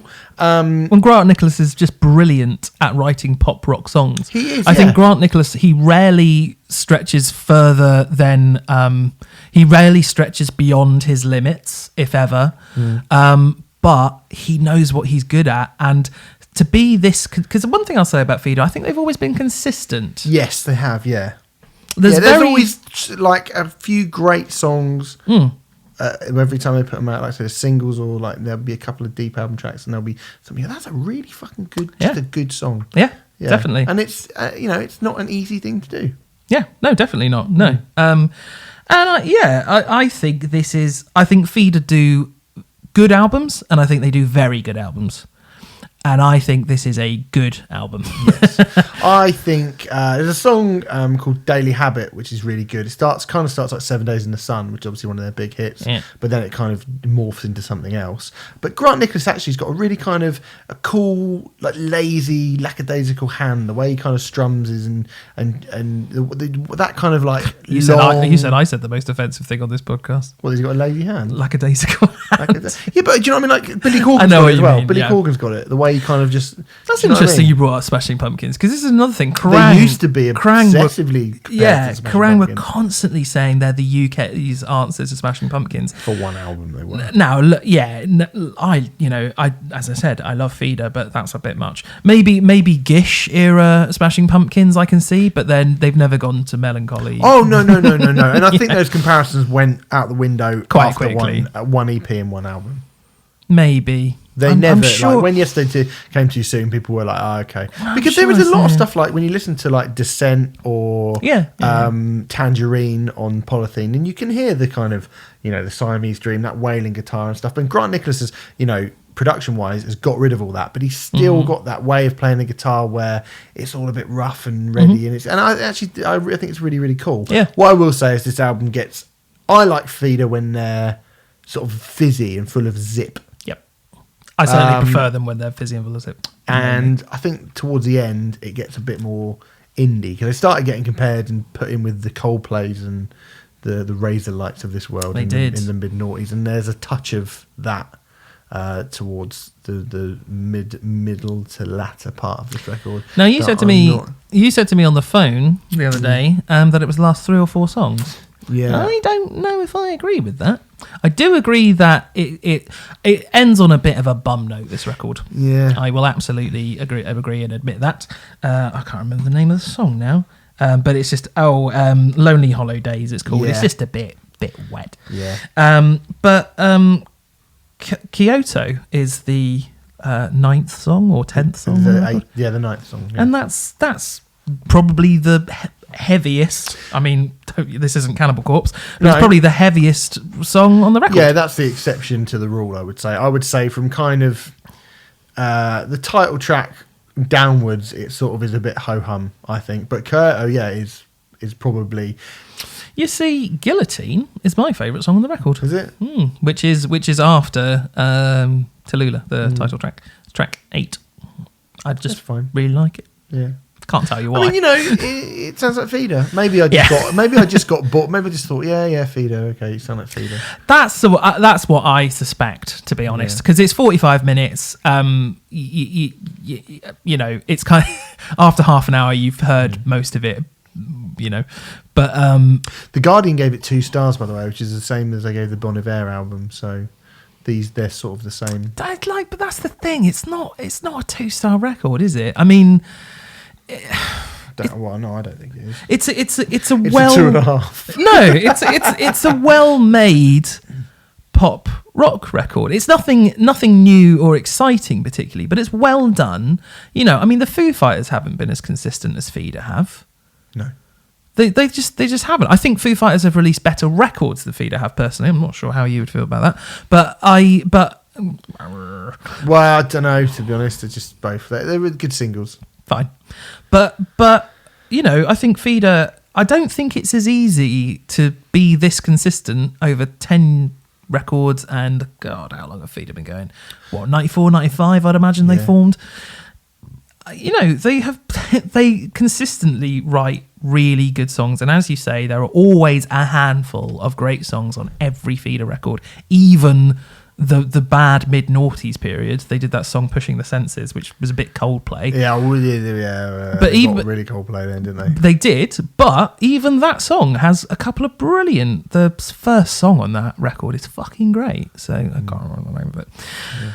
But yeah, there's not much more to say, is there? No, Tallulah by Feeder is out now. It sounds like Feeder, basically. Listen to Renegades instead. Or Polythene really is the one. All right, that's it really. It's been quite a kind of indie heavy week. So it's about time we gave the people some metal. Bloodstock Festival, my favourite festival. Yeah. If you're asking, no one did. I turned up under the impression that I was going to be drowned and blown away at the same time by the weather this weekend, and I'm pleased to say that for the most part it was fairly okay, the weather. Hooray. We will get to weather issues later on when I come to the Saturday review, where there were some gremlins in the sky. Some weather gremlins in the sky. Weather gremlins. Goodness me. But for the most part, it was kind of all right. So let's chat about who I saw. I started off as I got there. I went into the. Do you want to do a quick what Bloodstock is like for people who may not know, or do you think everyone's going to know? It's metal. It's metal. It's a big, heavy metal village fete. It's a lovely environment. Yeah, it's a small festival in the grand scheme of things. In the grand scheme of things, yeah. But, it is a chance, and I think I will say this as we go through the review, the chance to see bands on a big, quote-unquote, big stage and in spaces. The idea of Bloodstock, to me, from someone who grew up in the 90s, where you'd have maybe, when I first started going to festivals, one or two rock bands, not even metal bands, but rock bands on an entire weekend bill at Reading Festival, like proper kind of heavy bands. You would get one Rage Against the Machine or one Deftones or maybe Fear Factory or Marilyn Manson, right? Yep. Now, from that to 3 days where you see proper underground behemoths of the metal genre playing to massive crowds is a fucking beautiful thing. And I don't think I'll ever tire of wandering over and being like, oh my God, that's Hypocrisy playing the main stage of a festival here in the UK. To 15,000, 20,000 people. 15, what is the count? I think it's either 10 or 15, but don't quote me on that. I'm not sure. But either way, if you're a fan of metal, I just think Bloodstock's fucking brilliant. Yeah, it's really good fun. It's smaller. It's very, very friendly. Yep. And it's one of the friendliest festivals I've ever been to. It's really easy to get between the stages. It's just great. I just really, really like it. So I turned up at the Sophie stage, which is the second stage. I went over to watch DEFCON 1, who have a featuring Anton Lant, a former member of Venom, in their midst, who were absolutely fine. Kind of groove metal, industrial tinged groove metal. With a name like DEFCON 1, it's out. I thought industrial getting there. Yeah. And pretty decent. When they do the brutal stuff, I think this is the problem with a lot of younger bands, is that you might be able to get away with it on record, but when you do the clean singing parts, the melodic parts, quite difficult to pull that off live, obviously. So maybe stick to just being really fucking heavy, because the melodic stuff didn't work so much. But I thought they were okay. And then I went and made my way over to the main stage, the Ronnie James Dio stage, for the first kind of big band that I saw over the weekend, and that was Soulfly, Max Cavalera and Soulfly. Now, Soulfly obviously have been going for a very, very long time. And when we talk about, for a lot of people of our vintage, Remfry, talking about Soulfly, you probably would think of self-titled, Jump the Fuck Up, the whole Prophecy, that era of Soulfly, and then being, the kind of the post-Sepultura Max project with Ross Robinson and all that shit, them doing loads of... But actually they've released 11 albums, and they have changed a hell of a lot over the years. They've really changed a hell of a lot, and I think Max has been in pretty bad shape over the years, like recently. I saw him doing the Roots album in full, the Return to Roots, him and Igor. And as much as I fucking loved it, because I love that record, I did feel that Max was starting to get, a bit out of shape, and he's starting to look at he was getting a bit puffed out during the, he's sort of lacking his usual energy and vigor that I remember him having back in the day. That's a shame because I'm modelling my look after Max Cavalera. Well, he's lost weight, mate. So he's lost. He's on much better form than I've seen him for a little while. Good. And because Sepultura, excuse me, Soulfly. Whoa, that is definitely the most offensive thing I've said on this podcast. Soulfly released a couple of really good records, the last few records. I think the Archangel and then Ritual, both really, really fucking good records. Yeah. And the first half of the set, they lent very, very heavily on newer material. Oh, right. And it sounded fucking great. Fair. Ironically, when it sort of dipped a bit was when they played Tribe and Eye for an Eye by the end, which Max sort of sleptwalked through a little bit. Max seemed really fired up by the new material, and it was interesting to see because, Tribe, halfway through he stopped and he did what I imagine is the first ever Bob Marley sing-along at Bloodstock. He started doing Get Up, Stand Up right in the middle of it. Fine. And I think Eye for an Eye was pretty cool, but it was a bit of a you would think that would be a really great way to end the set, Tribe into Eye for an Eye. Yeah. And actually, the first half of the set was, objectively speaking, far better. Right. Okay. So, Max, if you don't want to play that stuff, don't play it. Don't play it, I guess. I mean, you'd be pretty pissed off, wouldn't you, if you went to see Soulfly and they didn't play anything from the kind of the glory period. But actually, those new albums are good. Yeah, I went to see, so I reviewed Soulfly for Hammer last year, and I remember it's been a really long time since I've properly given Soulfly, it had been, I should say, since I'd given Soulfly another go, and I was just like, oh, right, fine, I'll go along. And was very pleasantly surprised. I had a really, really good night, and it made me listen to the new stuff, and I was like, yeah, okay, I've been missing something here by not listening to these records. So, it was pretty good. I then went back over to the Sophie stage to watch Charybdis, who are, I guess you'd say, a kind of techie death kind of band, who were pretty decent. I wouldn't go any further than saying that they were pretty decent, really. Their singer spent a lot of time going, we've got longer than we usually have, we're going to smoke weed and get fucked up and fam and all this sort of stuff. And I was a little bit like, all right, mate, just play some songs. Play some songs then if you got longer, you bloody. Yeah. But anyway, maybe they don't have enough to play longer. Possibly, but when they were, the good. What was kind of annoying about it is it made it kind of a bit stop-starty. Yeah.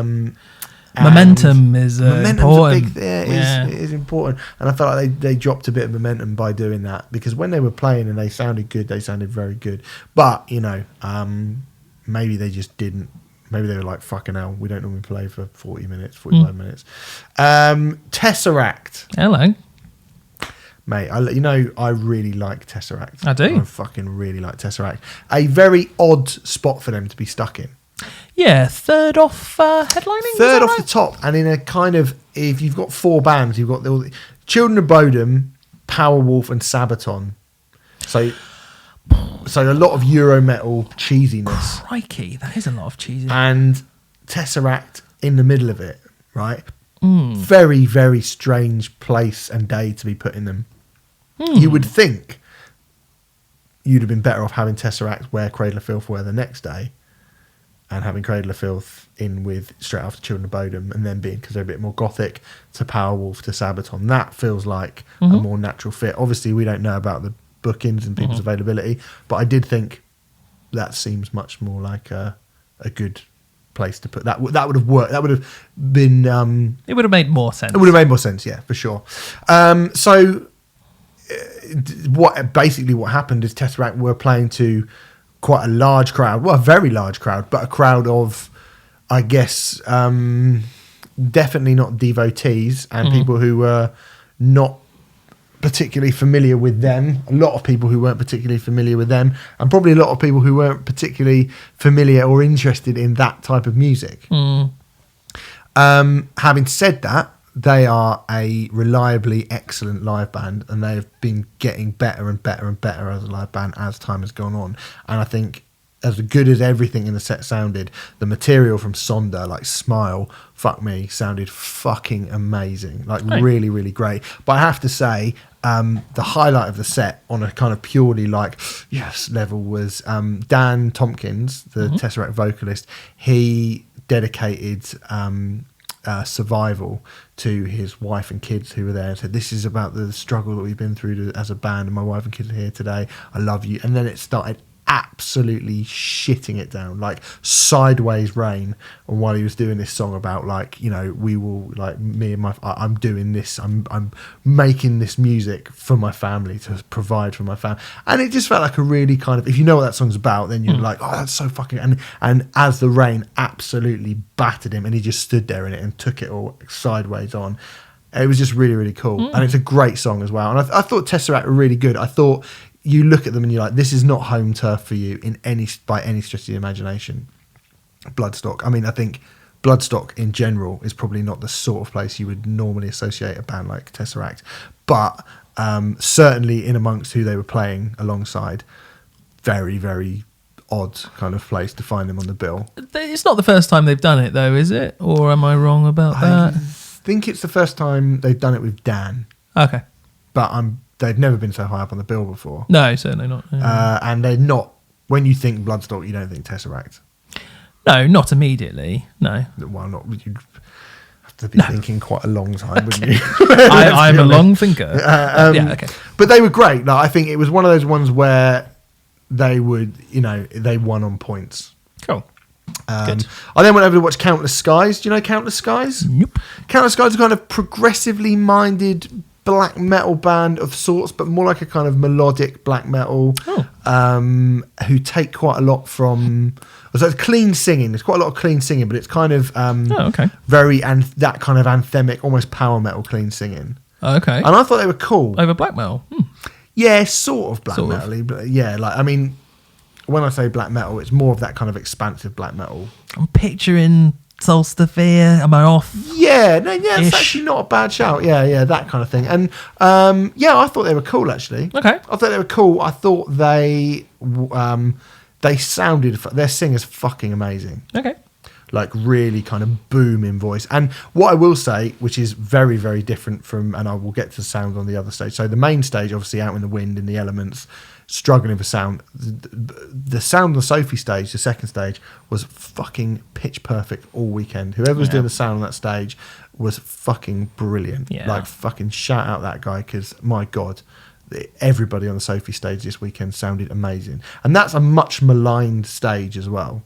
Like, from the bill, and people are going, oh, there's nobody I know on the second stage, and I don't want to go there, and oh God. And, when I last went, like, Conjuro played there, and yeah, you know, it was Alien really... Weaponry played the main stage download this year. Yeah, and they played the second stage last year. Suicidal Tendencies in the tent last year. You had Watain in the tent last year. They're starting that stage is starting, and there's a lot of bands that I watched from that stage, to be fair. So, you know. And I stayed on that stage, actually, and I didn't watch Powerwolf because I saw a little. I walked over to watch it, and I was like, "Oh God, I can't," because I'm going to have to watch a bit of Sabaton. So no thanks. Yeah. Double power metal. Yeah. So instead, I stuck around to watch Raging Speed on.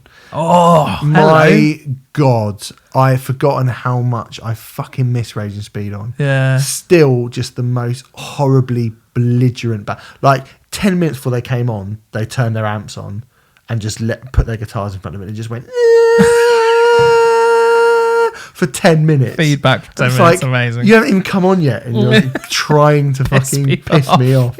And they were just great. Like, they look older, they look balder, they look fatter, but they sound exactly the same. It's still like cider. It's like I Hate God having a fight outside of Wetherspoons. Do you know what I mean? Like, they are the most obnoxious band you can ever possibly imagine, and that, you know, and they played. You know, if you're a kind of, I love so they played Knives and Phases. They played Thumper. They played Red Weed.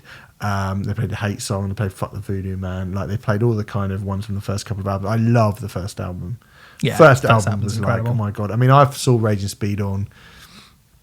I probably saw Raging Speed on 20 times in the space of 6 months back in about 2000, 2001. They seemed to support everyone. They played a lot. They played a lot. I went to gigs on like when they play a pub or whatever. Yeah. Me and my mates were just like, this band are fucking great, and we're gonna go and watch them as much as possible. And then you end up watching them opening the main stage at the Ozfest. It's like, fuck me, we saw them in a pub in bloody Southampton a week ago. Yeah. What the fuck's going on? But they are like, I mean, if you're not familiar with Raging Speed On, I would heartily recommend that you listen to the first record, particularly. Yeah, I think the first two. First two are great, yeah. And they've got a new one coming out. Do they? do. It's about time, because I Yeah. do feel it's been a little bit shit or get off the pot. Yeah. Because they've been reformed for a little while, They right? did release it. Well, they have released an album. They released them in 2017, but it was it was a fans only one.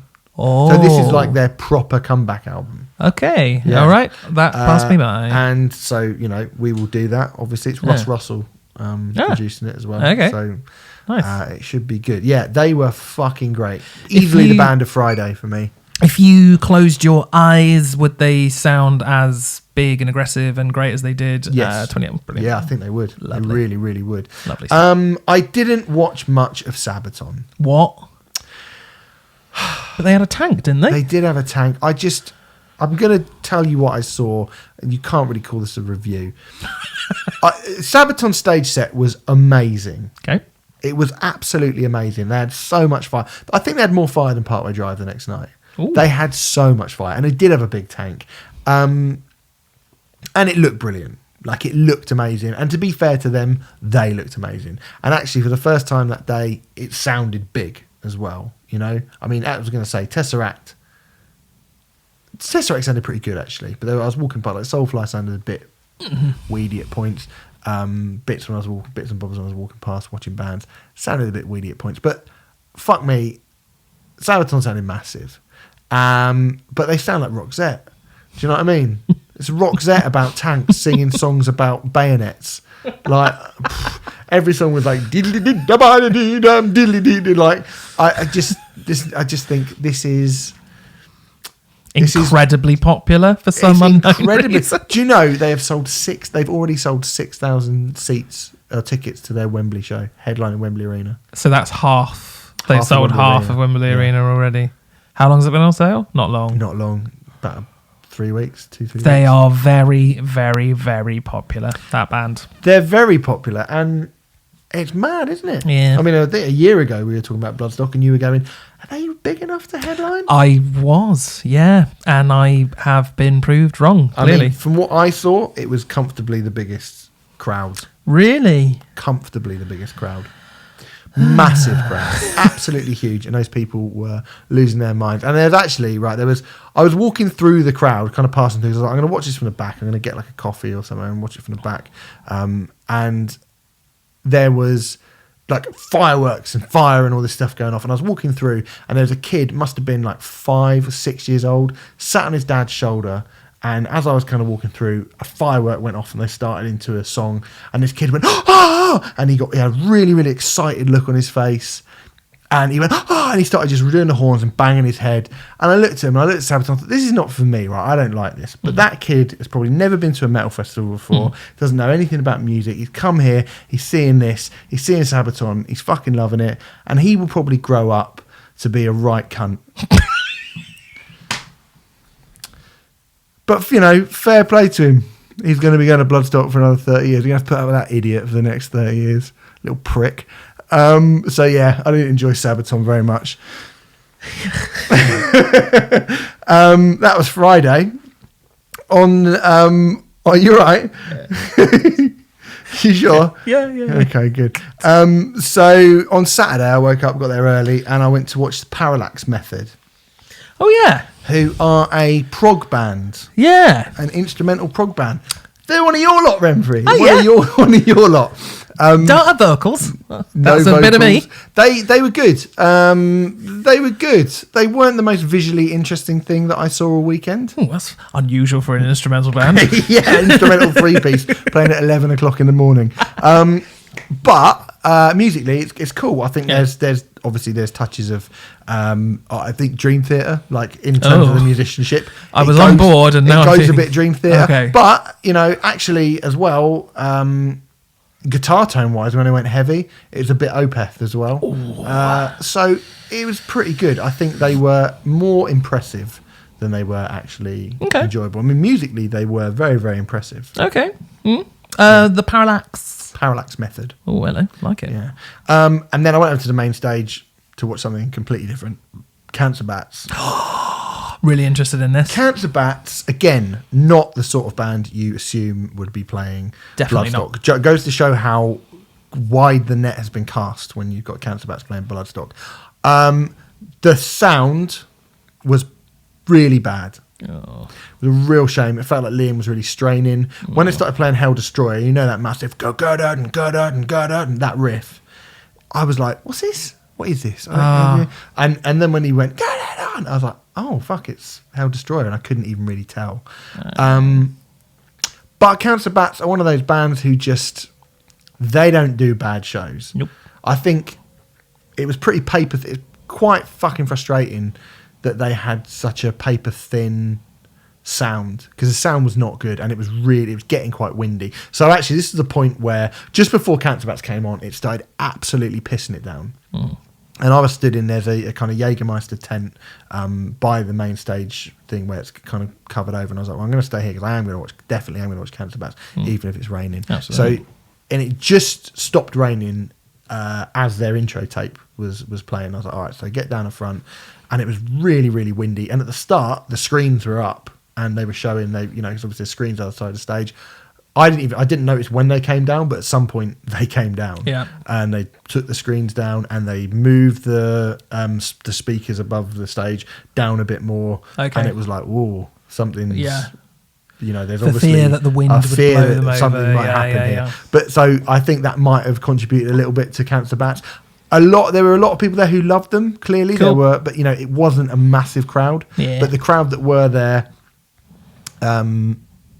I think got won over by the end. Okay. Yeah, That's such a shame though, because I a think band they did good. Yeah, considering, but a band like Cancer Bats really should be able to win over that crowd quite easily. Yeah. In a sort of Hatebreed manner, supposedly Hatebreed did it a few years ago. Yeah, they did. Yeah. Okay. And it was it was definitely not the best Cancer Bats show I've ever seen, but they were still great. And I think I did see some people, like as I walked out, some guy went, fucking posers. They ended with a cover of War Pigs by Black Sabbath. They did that at 2000 Trees as well. And that got the whole film. We're like, yeah. And as I walked out, this guy was like, fucking posers. I was like, oh, God, dearie covering me. Black Sabbath, how dare they? Yeah. Cancer Bats, a band just, they're posers, aren't they? More like- they don't do the... More like cancelled bats. Yeah, they don't do the work, they're Cancer Bats. They're never on the tour, they're just fucking MTV bullshit. They're all just fucking, they're on Instagram all the time. They aren't just they? never play. Yeah, there just isn't the opportunity to see them, I don't think. That's the thing, isn't it? They're just because they got like all model good looks, and they look at like Scott, their guitarist. Hey, people mistake me for Scott quite a lot. Well, exactly, that's what I'm saying. Yeah, so a dickhead said that. I went back over to the Sophie stage and I watched, after thinking Raging Speedhorn had the most aggressive and obnoxious set of the weekend, Sewn Up. That title, that's theirs. No one's going to be able to take that away from them. They have owned that. Here Come Lotus Eater. Oh, yes.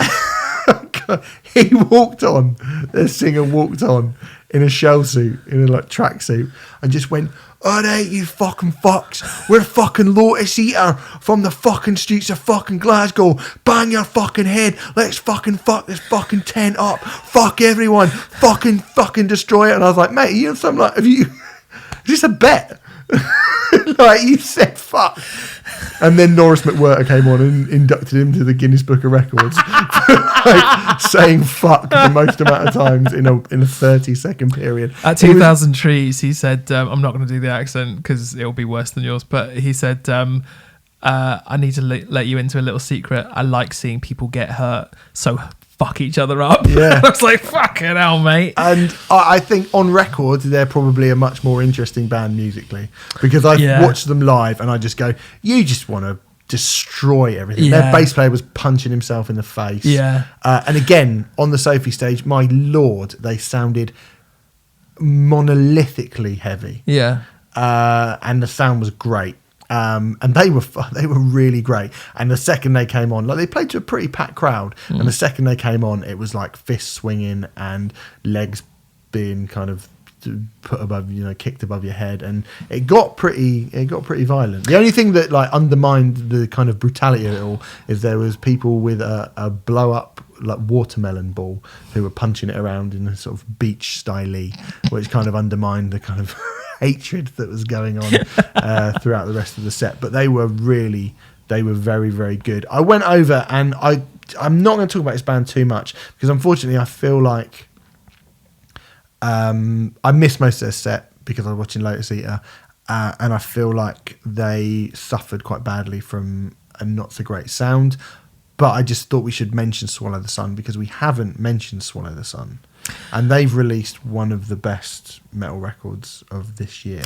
I've heard this. As I haven't heard the record, but I haven't. No, it was one of the ones where I nearly kind of pushed to go, we should really cover this. Yeah, well, we should really have covered it, to be fair. Yeah. And then when it came to the catch-up show, I was also like, oh, we should. But at that point, I was like, I'm pretty sure it's been so well received that I'm pretty sure everyone who wants to hear it has heard it by now. Apart from me. Apart from you. Yeah. Actually. But yeah, they've released a very, very good record. And I was interested. Very emotional. Yeah, again, pretty weird. They were in between Cancer Bats and Evil Scarecrow on the main Are you going to review stage. Evil Scarecrow? We'll talk a little bit about Evil Scarecrow in a minute. That'll be fun.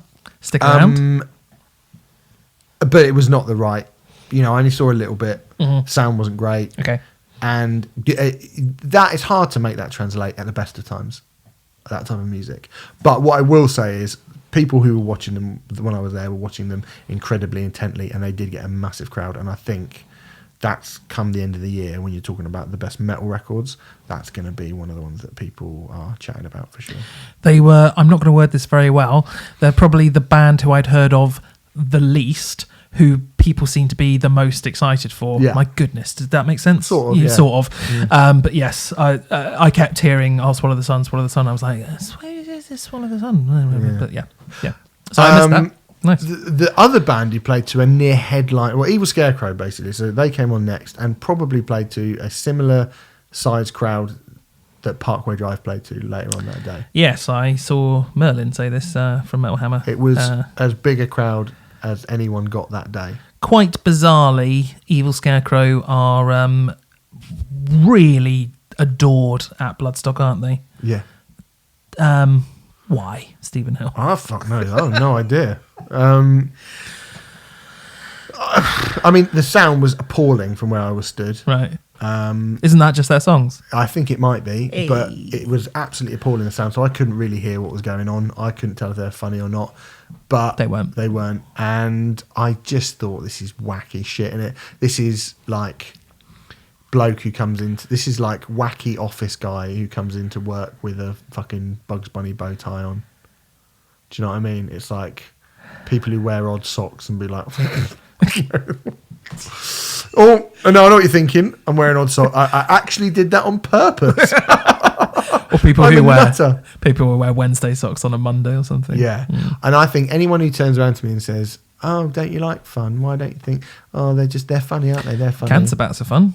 Cancer bats are fun. Lots of things are fun, but they don't desperately try to be just thought of as whack. It's wacky, fucking tacky shit. It's like the equivalent of like going out and ending up having a good night, or having to go to a party where you're forced to have fun, like New Year's Eve kind of forced thing. fun. Fuck that. I think we've spoken about this before.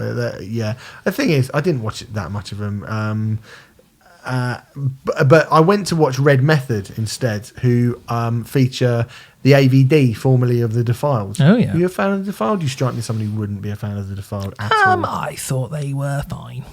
Yeah, I thought they were all right with the Defiled. Red Method's new band are, again, visually, it's funny that them and Evil Scarecrow back to back feel like two bands who rely far more on your eyes than your ears, if you know what I mean. I don't think there's anything inherently wrong with Red Method's music. I think they're a young band, they're a new band, so I think they probably will get better. They are this amalgam of Korn, Slipknot, Mudvayne, Nine Inch Nails, the Murder Dolls. They all, two of them dressed just in red. Like there's one wearing a mask. There was one with like who just looked like Head from Korn. They had two girls come out, one dressed as a sort of angel, one dressed as like a black devil, and then they ended up sort of feelingly copping off with each other. And I was like, when people go like, it's PC gone mad, I was a bit like, this is PC not gone mad enough. It's a little. I don't need that anymore. It's a little really. 1987 Sunset Strip, isn't it? I don't want. Like, I'm sure those girls are probably dancers, and I'm sure they're very talented burlesque performers.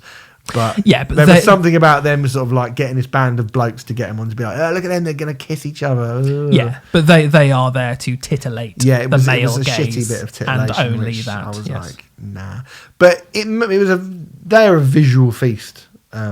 The two ladies or the... No, the band. Even without the ladies, I mean, it obviously became, there was 8 people on stage suddenly when they were doing that. And AVD throws his keyboard up in the air and stuff. But it was super heavy, massively aggressive, electronic tinged groove metal. Was he actually playing his keyboard? Because he certainly wasn't in the Defiled. Throws it around a lot. I couldn't tell you. Remfry. I really don't know. I doubt he is. And then I went over. I would say, now this is fun. This is fun, right? Die Artist Murder. Oh yeah, is fun. Right? We talk about CJ from Die Artist Murder is so great.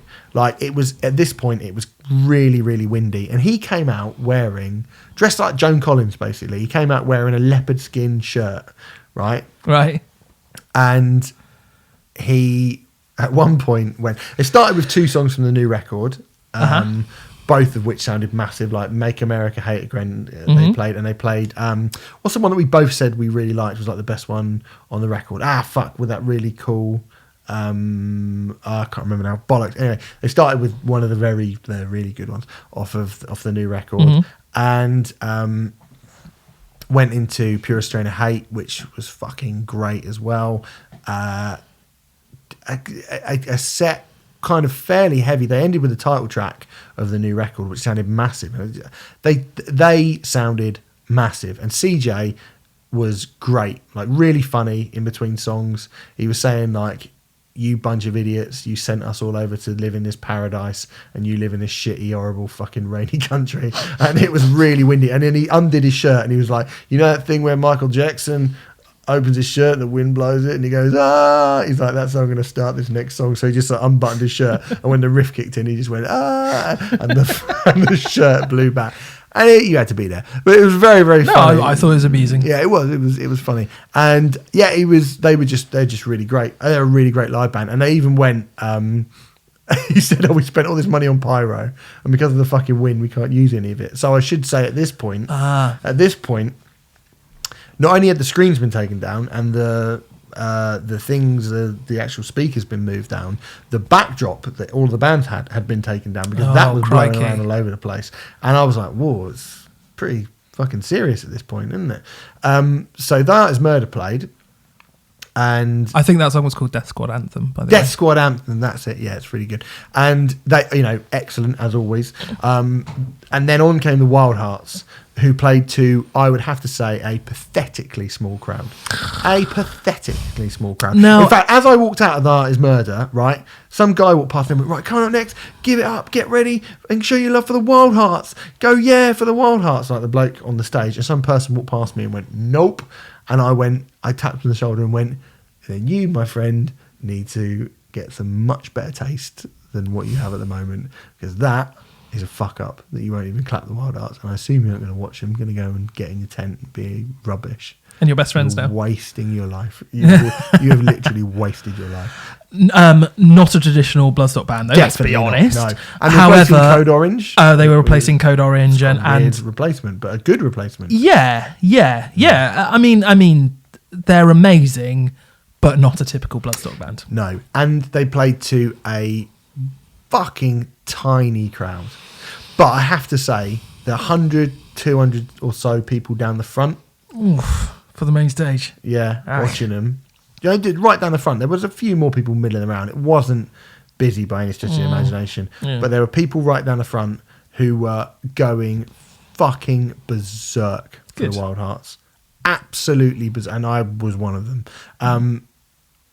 who were just like lapping it up. And I think for some people to see CJ, Danny, and Ginger together on a stage, that's a big deal. Yeah, it really is. So that's actually a really fucking big deal for a lot. After everything they've been through. Everything they've done. You know, that's a massive... I never thought I'd see that. No. And to see those guys playing those songs... I mean, obviously, the stuff from Earth vs. Wildhearts got the biggest reactions. And when you can... They did Everlone into Vanilla Radio into Sucker Punch. Oh, yes. I think they did that. Trees as well. Yeah, and I was just like, that's perfect. Yeah. And they looked really fucking happy to be there. And Ginger was like, I've never been to this festival before. It's fucking great. We're going to come back every year. And I was like, yeah, go on, fucking show 'em. And oh, good. And they ended up definitely, I'm sure, winning everybody over. They were absolutely brilliant. And that new material, like they played a couple of new songs, particularly Diagnosis, which I still think is as good as they've ever sounded. That song is fucking amazing. That's an amazing song, and that got a really big reaction. And then I got goosebumps when they ended with I Want to Go Where the People Go, and there was a lot of people milling around who sort of were like, oh yeah, I kind of know this band, I don't really know. And suddenly those people went, oh yeah, no, I do know this song. You could tell there were a lot of people that were like, oh yeah, shit, I do remember this song. Oh, I do know this song. And suddenly they kind of felt like it was all right to be like, yeah. And it just, that's when it felt like the whole sort of crowd opened up. Apart from 3 Cradle of Filth fans who were on the front row who sat there stony faced, the whole thing looking miserable as fuck. And they would be really fucking miserable because at this point, we get a 3-hour gap with nothing going on. Oh shit! Because the wind was fucking brutal, and it was nothing on the Sophie Lancaster stage. No, there's stuff on the Sophie stage, but main stage that became absolutely ram-packed. I was like, well, I'm going to go, and I went back to the press area and sat. I was like, I'm going to have something to eat and just sort of chill out for a little bit. Like, wanker. And it was and I thought it was going to fucking cave in on us. And I looked outside, and the trees were like in half, like the front of that Biffy Clyro Opposites album. I was like, oh my god, shit. And people there was chat, like I hope people don't mind me saying this, but there was chat from people, and the rumours are going around that everything had been cancelled. Like there was going to be no Anthrax, there was going to be no Cradle of Filth, there's going to be no Parkway. No Parkway, can you imagine that? And would have made some people happy by the sounds of it. But but we got this massive gap, and it meant we got no Cradle of Filth. We got moved to the next day, and Anthrax went on an hour late. Right. When Anthrax finally came on, it just meant everyone went, everyone went crazy for Anthrax. I think even Anthrax were like, oh. We play here all the time. Like we literally play every fucking metal gig that happens in the UK. And suddenly these people are greeting us like, you know, we're like fucking reformed Led Zeppelin. And Anthrax were fine.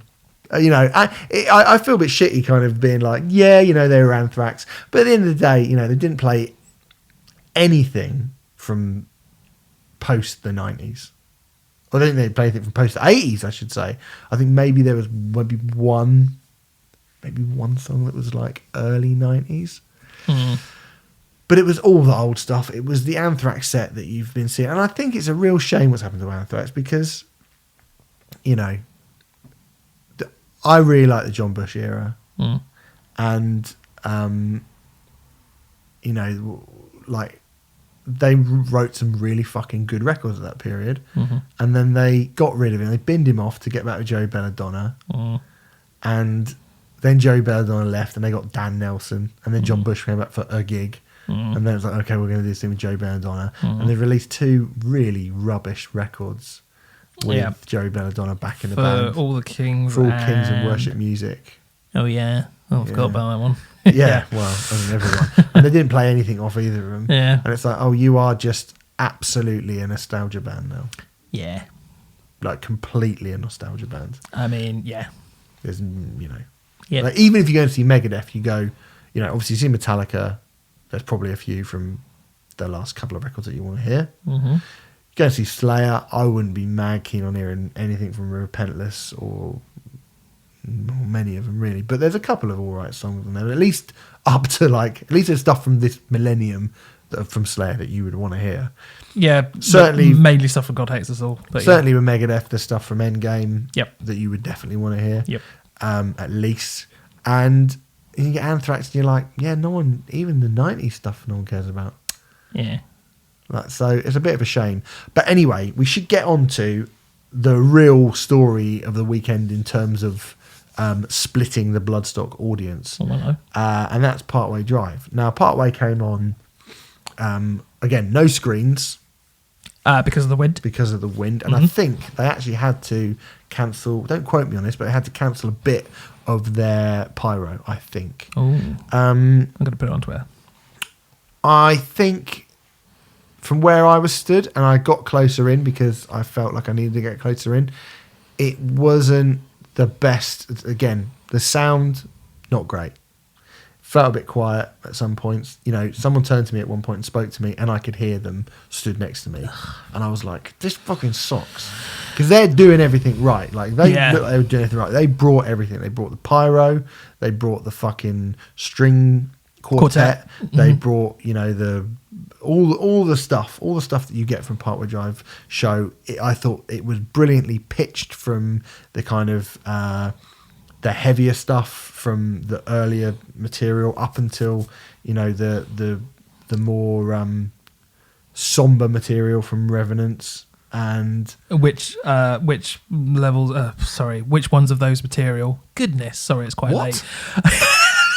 Did the early stuff get a better reaction, or the later stuff generally? I think the earlier stuff probably did get a better reaction. I mean, we got stuff like, Idols and Anchors and Carrion, people have lived with those songs for a very, very long time. And they are just more... Bloodstock friendly.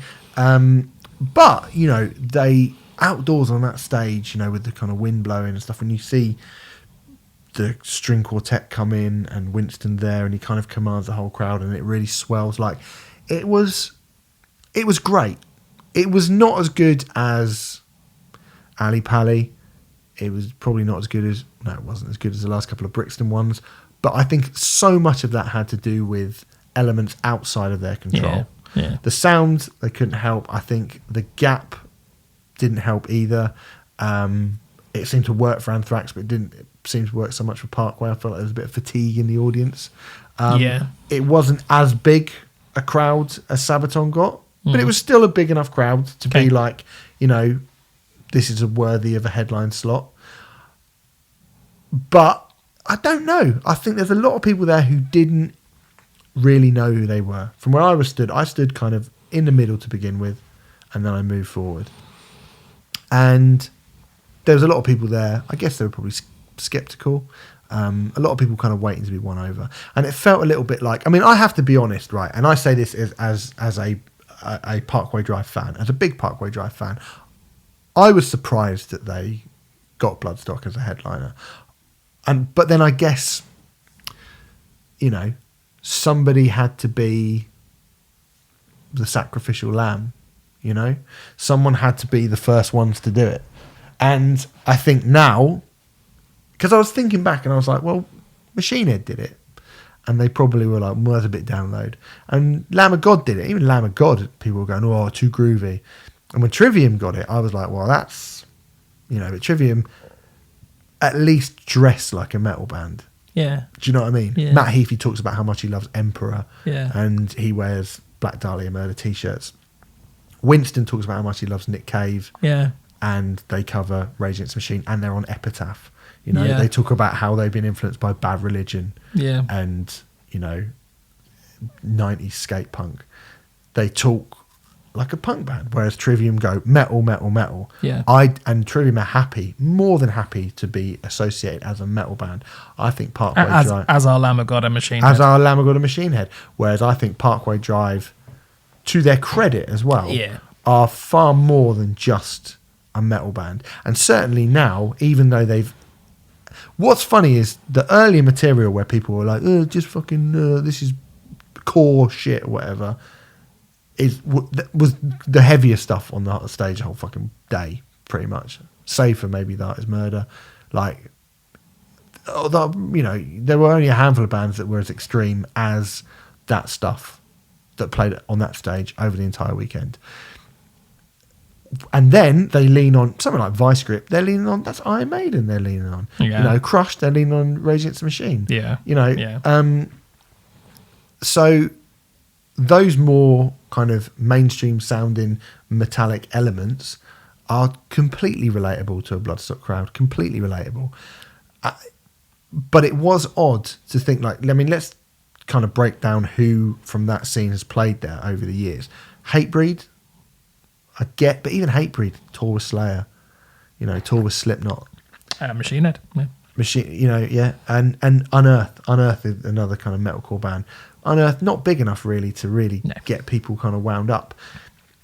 Parkway Drive plonked, you know, a band from that scene. You know, we've never had Architects at any point at Bloodstock. We've never had The Devil Wears Prada. Never had Parkway. You've never had Killswitch. You've never had Bring Me the Horizon, obviously, or Asking Alexandria, or any of those bands that might be kind of vaguely comparable in a higher slot. Mm-hmm. So Parkway Drive are coming in completely cold and are being plonked at the top of the bill. Mm-hmm. So although I get it and I was glad, I did feel like, you know, they basically kind of were going to have to dig in and take with the team. Felt like Winston was doing a lot of work to G people up. A lot of work, more than I've ever had to see him do for their normal shows or even at a festival. Mm-hmm. They are definitely much more suited to playing Download and headlining Download. Whether or not that will happen, you know, it's still going to be a long way away because the jump from Bloodstock headliner to Download headliner is fucking massive. That's like 2 divisions. If you're talking football, that's like going from mid-table or like top half of League One to the Champions League in one step. Like it can't be done. So, but then you watch their Wacken set. Fuck me, they're playing to like 80,000 people. So they can do it. They definitely can do it. I think Wacken's more like 110 actually. Yeah. Yeah, it's massive. And that set would have shut a lot of people up, for sure. Would have shut a hell of a lot of people up. But I think fate's kind of conspired against them a little bit. Because, you know, it was just unfortunate that it felt like all this other stuff got in the way of what would have been fucking brilliant. And don't get me wrong, right? It was still great. Yeah, they were still one of the best bands, if not the best band of the weekend. Right? They're amazing live. They're amazing live. They're just so good. But it's tough. I thought it was definitely. I think they can walk out of there with their heads held high, and I think it was a success. But was it the best Parkway Drive show I've ever seen? Not a chance. Do you think it might be used? Was it due to the elements? Was it bad enough? Not that it was bad, but you know, due to the elements, that some people might use that as a nail in the coffin, or having to say no. You don't think? Okay, no, because it was still great. Like by the end, you know. When Bottom Feeder came in and there was like fire coming out the top of the actual stage. Yeah. Right. And there was fire everywhere. And it was just like this massive fucking circle pit. It was like, okay, well. Yeah. Okay. You can't argue with that. Yeah. Fair. If everyone had been stood there looking at that being like, what's this? Then yeah. But when the bits that were like, when the big set pieces happened, it worked. It absolutely worked. And I think the set as a whole worked. I wonder if maybe they would have been better off just hammering those people constantly because and like for their own shows, I think it's fucking great to watch a metalcore band. Like, you know, you're talking about the dynamics in Killswitch Engage and stuff, and actually consider where Killswitch Engage are to where Parkway are. Yeah. If you just said 10 years ago, like, people would have been really surprised. Like, or Killswitch Engage, you know, because now, you know, Killswitch Engage, they were talking about them as a Bloodstock headliner a few years ago. They ain't big enough to headline. They're not big enough to headline Bloodstock now. Not a chance. Whereas Parkway are probably going to be too big to headline it soon. And you think like and you look at the artistic decisions that Parkway Drive have made versus what we've just spoken about for Killswitch Engage. Yeah. it's fucking night and day. I'm personally not a fan of either band, but I've got a lot more time for Parkway than Killswitch, especially these days. Yeah. Personally. Yeah. So. And so, that train is rumbling on. Yeah, cool. For sure. Okay. Yeah, it was cool. I didn't see much on Sunday because I was fucking knackered and I wanted to go home, and there wasn't really a lot on for me. So I saw Soilwork, we reviewed their album Wirklich to Gehen. Yeah, very good. Very good. At the start of the year. They were really good live. Uh-huh. Like, their songs are great. And I thought, they would have been better off on the day before with that kind of metalcore thing. Right. Could have swapped them and Swallow the Sun round, actually, to be fair. Yeah. That would have been very, very good. The new songs actually sounded pretty good, but when they went into those old kind of death metal-y ones, I was like, oh yeah, they're good Soilwork. They're actually good. Like, I was having this conversation, and I have to apologise to Merlin and Eleanor from Metal Hammer, because on the way back on Saturday night, they're like, oh, I fucking love Soilwork. And I was like, you love Soilwork? And they were like, yeah, they're amazing. They're so great. And I was like, oh, it's just bog standard. And they both went mental. Like, no, they're not. And watching them, I was actually like, yeah, they're not actually. Yeah, they're probably a lot better than you and I maybe gave them credit for. Okay. And not seeing them live, so... Yeah, there you go. And then I went over to the Sophie stage to watch Wheel. Do you know Wheel? No. Wheel sound like Undertow era Tool. Oh. And I'm sure they're quite happy to be told that, because it's fucking undeniable. Yeah, they're the UK's answer to Tool, I've been told a fair bit. Oh, I described Sumer as the UK's answer to Tool I heard last this, week. and I wondered if we were talking about the same band, but it turns out we weren't. Wheel. No. Really, really sound like Undertow era Tool. Oh. 4 blokes with hoods on. Okay. Undertow era Tool. I mean, obviously not as good as that, but they were on for half an hour and they only played 3 songs, I think, 2 or 3, 3 or 4 songs. It was very good. I mean, they're not as good as Tool. Oh, what a dumb thing to say. Unfortunately, they're not as good as Tool. Let's do a trade-off special. But they are very good. Yeah. I thought they were decent. I thought they were pretty good. This is one of those bands that I was talking about where I was like going over to the main stage and being like, yes! Fucking Hypocrisy on the main stage sounded maddeningly brilliant. I was like, oh, look, it's bloody Hypocrisy playing in front of 10,000 people on a big stage, and that guitar tone cutting like a fucking chainsaw through the field was amazing. It was great. And they're a band who've gone more into the kind of melodic death metal thing over the years, but they pulled out a couple of the early kind of 91, 92, proper brutal. Come here then, Bonjour. You can probably hear or see Bonjour. Look at a lovely little head. She's shouting. She's a lovely head. And you can that early material sounded fucking brilliant. And whereas Soilwork, I thought the music was great, but they were all just kind of stood there as a bit bog standard. Peter is a bug-eyed loon. He looks like Johnny Depp in Pirates. He's kind of got a bit of a like Johnny Depp, death metal Johnny Depp. Okay. Yeah. All right. From Pirates or from... Yeah, from Pirates, yeah. And then I ended the weekend, because obviously Cradle of Filth got moved to the next day. I was going to stick around for Cradle, but then a train was going and I could get a lift, and I was like, I might have to go now. Miss Scorpions, Miss Cradle, Miss Batushka. Sorry, guys. Which is a bit of a bummer. But I ended the weekend by watching Boss Keloid, who I've never seen before on the Sophie stage. Not? Oh my God, it sounded fucking incredible. Like, again, sound person in the Sophie stage, I'm going to give you another shout out, because Boss Keloid, every little element and instrument and everything in there, just you could hear, you could pick out all of the weird shit that's going on, all the kind of Frank Zapparisms, all of the like John Squire-y guitar parts, that kind of washy psychedelic guitar, those really cool little dub runs, and not a band whose sound is easy to get, I don't think. I mean, I'm not a sound man, but I imagine it isn't. I mean, I thought to myself, I was like, oh yeah, you'll go and see them and it'll be like Clutch and it'll be like, kind of stonery, whatever. And obviously there's a lot more to them than that, but fuck me, the sound meant you got the whole kaleidoscopic oral experience of what Boss Keloid is supposed to sound like. Excellent. I thought it sounded amazing. They looked amazing as well. They just looked weird, and they played to a really, really big crowd as well. Excellent. There's a lot of people watching them. They were fucking brilliant and a very, very good way to close the weekend. Sorry I didn't watch Scorpions. If you've been sitting here waiting for the Scorpions review, like, stop talking about Bon Iver. You've gone to it.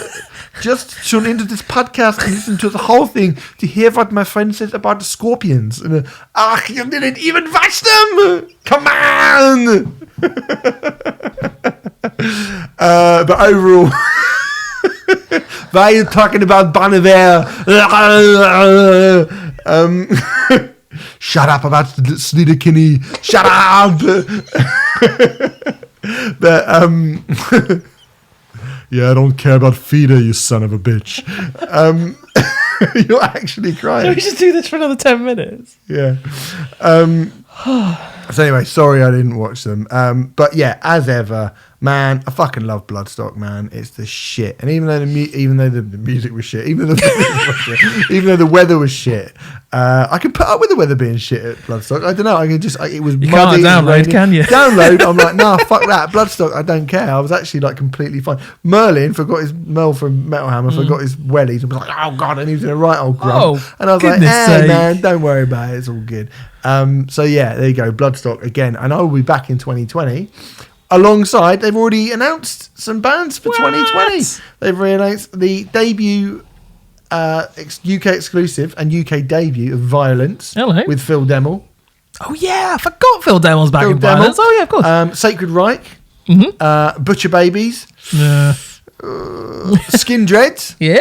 It's going to be fucking ace. Black Dahlia Murder. Nice. And Dark Tranquility. Okay. It's a strong start. Is a very strong start. And also, none of them are headliners. They've got 3 headliners, Remfry. Now, we do this a lot with festivals.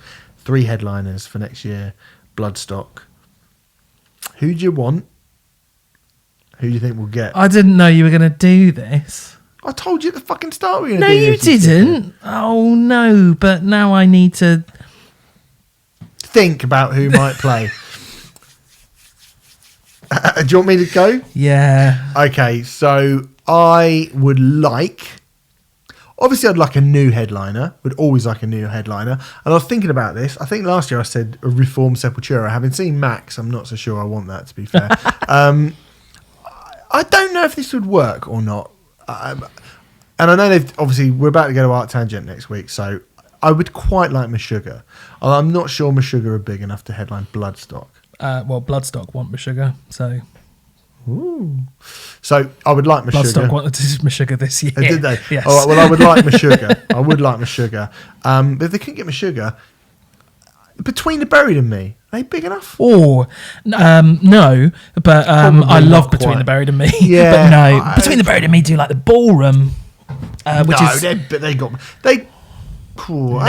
do. They've gone down a bit now, haven't they? I think a few years ago they did the Roundhouse once. Did they? Yeah. Fuck me. Fair play, but There's Parallax. the Parallax Hypersleep. Yeah. Blah blah. During that time. Definitely, I can't remember. They are doing a show later in the year, and it might be Ballroom. I can't remember. Ballroom's about 1,200 cap. Yeah. No, I love them, but no, they're not big enough. No, they're not. If they're in the Electric Ballroom, they're definitely not big enough. It's probably a bad suggestion. But Meshuggah would be great. Meshuggah would be great. You got to imagine they're going to get somebody a bit older. I mean, I'm guessing. I don't. Merciful Fate of Reformed. Yeah, wow, that would be fucking amazing, wouldn't it? Yeah. I was going to fucking say that. Okay, well, you say it. Merciful Fate would be amazing. Fate. I'd quite like to see Opeth. I know they've done it once before, but I think Opeth have got a new album out, so that would or are going to have a new album out at the end of September, so that would kind of make sense. I would like Behemoth as well. Behemoth would be fucking great. Thank you very much. Really, really great. Yeah. But I also wonder. Have Behemoth done it before? They've headlined it before. They've only done it once before, right? Yes, I believe so, yeah. But I also think there is possibly more mainstream bands now, post Parkway Drive. The door is open for Korn. Oh, that'd be great. Marilyn Manson. I love Marilyn Manson, but he's not. If zombies, live. Zombies, Oh no, sorry. I think he could do it, but But like, I mean, I think Korn would be really, really fun. I think Korn would be great actually. It'd be really good at Bloodstock, because like Korn, are rarely disappointing live, Yeah. and especially if they bring out a greatest hits set or I mean, they've got a record coming out in September as well, so maybe they wouldn't do that. But like, actually, I think at a festival they probably would. They're pretty sensible when they come to that sort of thing. And I think mean, that'd be wicked. I'd like to see Clutch headline it as well. Oh, Clutch big enough. Brixton Academy feels like they kind of are. I mean, I suppose at this point now you're looking at arena bands playing headlining Bloodstock, which is mad. Yeah, I think the 3 this year: Scorpions, Parkway, and Sabaton. Yeah, all 3 of them are. Well, Parkway have done Ali Pally. We've already spoken about Sabaton and their doing Wembley. pretty fucking amazing fact that they're doing Wembley. But then you look at last year, like Monomath, Gojira are both Brixton bands. Yeah. So I think you can look but at when did Behemoth headline? 2012. They lasted for him, didn't 2012? Yeah. Oh, right. So been a would they be too small to headline now? Yeah, maybe. I don't know, because Behemoth are a bit of an outlier, I think, because of what they are. Because they're brilliant. Because they're brilliant, but also because of what they are. I think that kind of helps as well. Satanists. So exactly, they're Satanists, and that's the problem. But yeah, I mean, I don't know. I mean, I know people have mentioned the Misfits as well. I can't see that happening. No.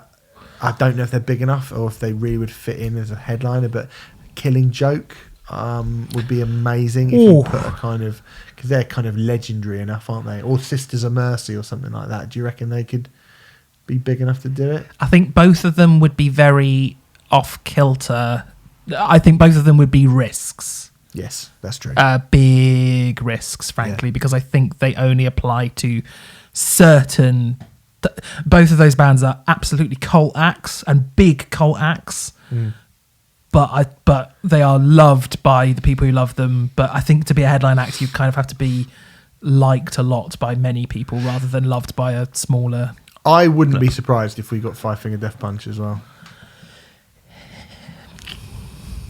I hate to say it because I don't think they're very good at all. No, but I think I would not be surprised. And you know, but it's getting harder. That pool is getting, you know, if people are going to get funny about bands like Parkway, and you know, I mean, there's not really any. The only other band that are as big as Parkway really that are Architects. I don't Architects. Can't really see Architects doing it. I think even Architects feel even more removed than Parkway. So yeah. Do they? Well, I think they do. Yeah. But I guess that's because Parkway have now done it. Like, I probably would have said the same thing. If you'd have said to me last year, Parkway Drive or headline, I would have been like, I just think they'll have to really, really ease that stuff in. And they haven't. They just went like, bosh, there you go. So you never know. Maybe Architects do fit now. But to me, Parkway Drive feel they've got more traditional metal elements than Architects do. Do you know what I mean? Yeah, which is why I would have thought they would have fit. Oh, sorry, Parkway do. Yeah. Okay. think so. Hey, you're the bigger fan of both of those bands, so I mean, I probably would have said Bullet? the opposite. You couldn't get Bullet, could you? What do Bullet play now? I've no fucking idea. Shit music. I meant venue-wise. No. What they play now, shit music. Oh no, they've always played that. Like, oh yes, they have. No, I think Bullet would cause a bit of an outcry, considering their new material is, you know, barely even metal, is it? You know, but like getting Linkin Park in to do it. You can't do that. You can't do that, but you know, it'd be strange. But yeah, so difficult to know who you might get. Any others that you want to shout out that you'd like to see at Bloodstock next year? I'd like to see Death Heaven. Oh yes, and they're not big enough to headline, but I would like to see Death Heaven. It'd be brilliant to see Death Heaven on the main stage. Yes, with good sound. Yes, be a waste of time with bad sound, but it'd be brilliant with good sound. Them and Wolves in the Throne Room, I would like to see like a bit of that. And I think Alcester got a new album coming out soon. They do indeed. So they do indeed. That would be pretty good. It's a shame not one of those bands is sort of. I wondered if a Zealand Ardor is like. Do you think that would cause a fuss? I cannot understand why is it. No. I mean, maybe. I don't No. know. I'm not saying it should, but I'm asking, do you think it would? No, I don't see any reason why it would, because it's not going to be high enough on the bill for people to get really fucky about it like they would with Parkway Drive. It's not going to be like announced Zealand. It'd probably be like mid-afternoon main stage, though. Yeah, I think maybe, so. Probably maybe like early 3rd, 4th evening. up. Maybe, yeah. That'd be cool. But I think it would be brilliant. I mean, particularly on the second stage, I think it would be really fucking cool. But then seeing it outdoors and that's funny, Zealand, because it seems like they've just sort of vanished and no one's like that album's amazing. They're playing Art Tangent next week. Well, yeah, I know. How many people? Like 2,000 people go to Art Tangent, don't they? No, it's 10,000 people. 10,000 people. Yeah. 10,000 people. Yes. No. The capacity is 10,000, and they're close to selling out this year. 10,000. Yes. The capacity's been upped this year, so it's 10,000 now. It's almost as big as Bloodstock. Oh, okay. So it's been upped. Okay, right. It has been up. Yeah, it has been up. Last year, there's no way there's 10,000 people. It used to be 5,000 or 6,000. I think last year they had around 6,000, something like that. But it is now the cap. Was that many last year? Yeah, it's a good site. It's well. It looks like a way smaller. Yeah, because it's a good site.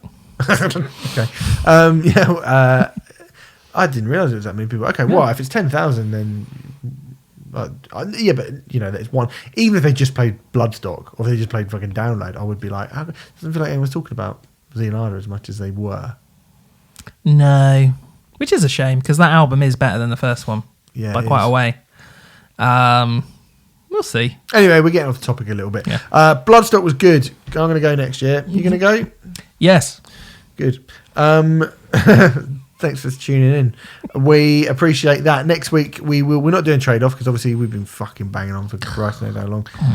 And we will be giving you the big Arctangent review with our faces.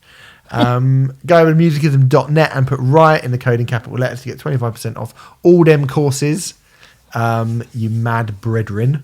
And we will see you next week. Bye. See ya.